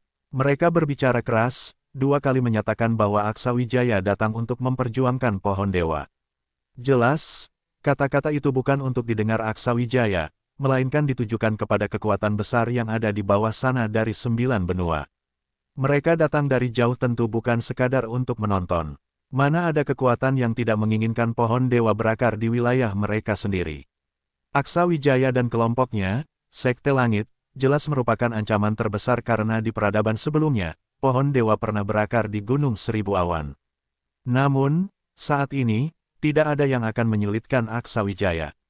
Dia menghadapi banyak lawan seorang diri, mengalahkan para jenius yang angkuh. Dari dunia 9 langit, mengembalikan kehormatan yang sempat hilang. Sekarang dia jelas menjadi perwakilan generasi muda di 9 benua, dan para tokoh besar tentunya ingin mempertahankan sosok ini sebagai simbol, baik untuk menakut-nakuti para pemuda dari dunia 9 langit maupun untuk memberi motivasi pada para murid agar giat berlatih. Di luar arena, Amran Zahid tampak terkejut dan masih tidak bisa tenang. Dia sama sekali tidak menyangka hasilnya akan seperti ini. Kekuatan luar biasa Aksawijaya sudah melampaui imajinasinya tentang tingkat kultivasi alam spiritual dewa. Aksawijaya hanya meliriknya tanpa emosi. Cepat sembuhkan tuanmu. Jika menunda-nunda, meninggalkan cacat pada mereka, itu bukan urusanku, kalian sendiri yang mencari masalah. Setelah berbicara, Aksawijaya tidak mempedulikan mereka lagi. Dia berbalik dan terbang menuju harta spiritual yang mengambang di udara. Dengan satu gerakan, dia mengambil semua harta itu, termasuk harta tingkat kaisar, tanpa sedikit pun sungkan. Amran Zahid segera membawa orang-orang untuk mengevakuasi tuan mereka yang terluka. Kali ini, mereka benar-benar rugi besar. Mereka sama sekali tidak menyangka akan muncul seseorang yang begitu kuat dan mengubah segalanya dalam sekejap. Aksa Wijaya tidak terburu-buru menemui Jabir Atmajaya dan yang lainnya, melainkan menuju ke tempat Iwan Parimo dan yang lainnya. Di antara para kultivator yang hadir, hanya ada sedikit yang cukup akrab dengannya, sebagian besar adalah kekuatan sekte yang sama sekali asing baginya. Situasi di 9 benua saat ini sudah sepenuhnya berubah dari ingatannya, tetapi ini bukanlah hal buruk bagi 9 benua. Jika para ahli sebanyak ini bisa bersatu, maka tidak mudah bagi ras luar untuk menyerang kembali. Aksa Wijaya lalu berdiri di depan para senior. Salam kepada senior Iwan Parimo dan senior Kasino Baiduri. Setelah memberi salam kepada keduanya, ia langsung merangkul Erik Badas. Kakak Erik, sudah lama tidak bertemu. Erik Badas tampak sangat senang. Adik Aksa, kamu benar-benar mengagumkan. Dari dulu aku sudah tahu kamu bukan orang biasa, ternyata pandanganku benar. Hanya dalam beberapa tahun, kamu sudah bisa berdiri sendiri. Jika bukan karena 9 benua pulih, mungkin kamu sudah menjadi ahli besar di seluruh 9 benua. Aksa Wijaya menggaruk kepalanya dengan malu, menyadari bahwa ia masih sangat jauh dari para ahli tingkat alam jalan hidup dewa ini. Senior Kasino Baiduri berkomentar dengan penuh perasaan, dulu kita bekerja sama mengirimmu ke dunia besar dari medan perang kuno, tidak menyangka itu secara tidak langsung menciptakan seorang kultivator yang menentang takdir. Selamat untukmu. Aksa Wijaya juga merasakan bahwa keputusan di masa lalu itu sangat berharga. Tanpa bantuan para senior seperti senior Kasino Baiduri yang mengirimnya ke dunia besar, bagaimana mungkin dia bisa mencapai tingkat seperti sekarang? Bagaimana mungkin dia bisa membawa kembali Tuan Grace Patubon, mendapat tungku abadi semesta, formasi penghancur dewa, serta pelindung seperti Rahib Sakala? Para senior telah begitu peduli pada saya akan selalu ingat. Jika suatu hari nanti para senior membutuhkan bantuan saya tidak akan pernah menolak. Iwan Parimo menepuk pundaknya. Kamu sudah melakukan yang terbaik. Setidaknya ada beberapa kehormatan yang tidak bisa kami para orang tua perjuangkan. Tapi jangan lengah, anak muda. Masih banyak jenius dari dunia 9 langit yang lebih kuat dari 2 orang tadi, dan kami sudah melihat mereka. Hati-hati jika kamu bertemu dengan mereka. Aksa Wijaya mengangguk. Ia tidak pernah meremehkan lawannya, karena mereka yang meremehkan dirinya tidak pernah berakhir dengan baik. Saat ini, semua ahli di tempat itu memandang ke arah Aksa Wijaya. Dengan senyum di wajahnya, Aksa Wijaya tampak santai, tanpa aura yang tajam, seperti pemuda biasa yang sopan dan tampan, menunjukkan penghormatan pada para senior. Tidak ada tanda-tanda dari sosok kuat dan percaya diri yang tadi di arena. Lihatlah, muridku. Pemuda dari 9 benua juga bisa bangkit dan mengalahkan kultivator dari dunia 9 langit. Orang ini adalah targetmu. Semoga suatu hari nanti kamu bisa melampauinya, meskipun kemungkinan itu sangat kecil. Murid di sampingnya terlihat kesal. Guru, apakah ini cara Anda melemahkan semangat saya? Sesepuh Istana Salju Utara tiba-tiba memandang Aksa Wijaya sambil mengelus dagunya. Kalau anak ini bisa bergabung dengan Istana Salju Utara, kupikir pemimpin kita pasti akan senang. Bagaimana kalau kita manfaatkan kecantikan sang putri suci dan melamar ke Sekte Langit? Jika hubungan pernikahan ini terjadi, kita bisa membawa Aksa Wijaya kembali ke Istana Salju Utara. Walau kita kehilangan seorang putri, kita akan mendapatkan seorang pemuda supreme. Ini sungguh kesepakatan yang menguntungkan. Bagaimana menurutmu, Putri Suci? Gadis itu menepuk dahinya. Sesepuh agung, sudah cukup. Masa depanku belum tentu kalah darinya. Tetua Agung menggelengkan kepalanya, apakah dia lebih baik atau lebih buruk, aku tidak tahu. Tapi kurasa dia mungkin tidak akan tertarik padamu. Sudahlah, jangan sampai kamu malah pergi bersamanya, dan kita di Istana Salju Utara kehilangan seorang putri suci tanpa membawa pulang putra suci. Sepertinya benar bahwa penguasa istana menyuruhku ikut denganmu keluar. Gadis itu menatap Aksa Wijaya dan menjawab Tetua Agung, Tetua Agung, apakah aku terlihat begitu tergila-gila di matamu? Tapi orang ini memang terlihat cukup tampan. Tidak jauh dari mereka, seorang pemuda yang wajahnya dipukul hingga bengkak oleh Tetua Agung kini sudah cukup pulih, menunjukkan bahwa tubuhnya memiliki daya pemulihan yang cukup kuat. Ia merapikan penampilannya dan berencana berjalan ke arah Aksawijaya, tetapi Tetua Agung segera menariknya. Kau mau apa? Jangan selalu berpikir untuk membuat masalah. Apa kau tidak takut dipukul? Pemuda itu mengerutkan kening dan berkata, aku tidak akan membuat masalah. Aku menyukainya, aku ingin menjadi saudara sumpahnya. Jangan halangi aku, Tetua Agung. Kalau kau menggangguku, aku akan memukulmu juga. Setelah berkata demikian, dia kembali dipukul di kepala oleh Tetua Agung. Hasilnya sama seperti sebelumnya, pemuda itu kembali dipukuli oleh Tetua Agung hingga meminta ampun. Meskipun Aksawijaya sedang mengobrol dengan Erik Badas dan yang lainnya, ia juga memperhatikan situasi di sekitarnya dengan pikiran yang terpecah. Ia penasaran dengan kekuatan dari berbagai pihak yang datang, beberapa pemuda tampak menonjol dengan aura yang luar biasa. Dengan keahliannya dalam seni alkimia, ia bisa merasakan bahwa beberapa dari mereka memiliki fisik yang langka dan unik seperti bulu phoenix atau sisik naga. Ia yakin bahwa jika pemuda-pemuda ini berkembang, mereka pasti akan menjadi kultivator yang sangat kuat. Namun, mereka juga akan menjadi pesaing dalam persaingan masa depan Farid Salakan dan lainnya, yang hasilnya sulit untuk diprediksi. Setelah mengobrol sejenak dengan yang lain, Aksawijaya pergi berkumpul di bawah pohon bersama si gemuk, minum dan makan daging besar-besaran. Si gemuk, seperti biasa, sangat antusias terhadap Aksawijaya. Sambil mengenang masa lalu, ia secara halus meminta Aksawijaya untuk membuatkan beberapa pil penyelamat hidup untuknya. Dia masih ingat betapa uniknya metode alkimia Aksawijaya dengan efek obat yang tak terlupakan. Aksawijaya memeriksa meridian dan tulang Jabir Atmajaya, dan menemukan bahwa Jabir Atmajaya tengah mengalami kebuntuan yang sulit untuk diatasi dan tidak mudah baginya untuk naik ke tingkat alam spiritual dewa. Jabir Atmajaya memiliki bakat yang bagus dan meninggalkan kesan baik pada Aksawijaya, yang kemudian memutuskan untuk membantunya. Setelah urusan di sini selesai, datanglah ke Sekte Langit untuk menemuiku. Aku akan membantumu menembus kebuntuan dan mencapai tingkat alam spiritual dewa. Jabir Atmajaya, yang sedang minum, terkejut dan berkata, benarkah? Aku sudah terjebak di level ini selama lebih dari setahun. Kebuntuannya begitu kuat hingga aku benar-benar tidak bisa maju, bahkan tak ada tanda-tanda peningkatan. Aku hampir menyerah, membiarkannya berjalan sesuai takdir. Aksawijaya menjawab, tenang saja, kamu sudah mencapai titik sempurna di tingkat alam jiwa agung.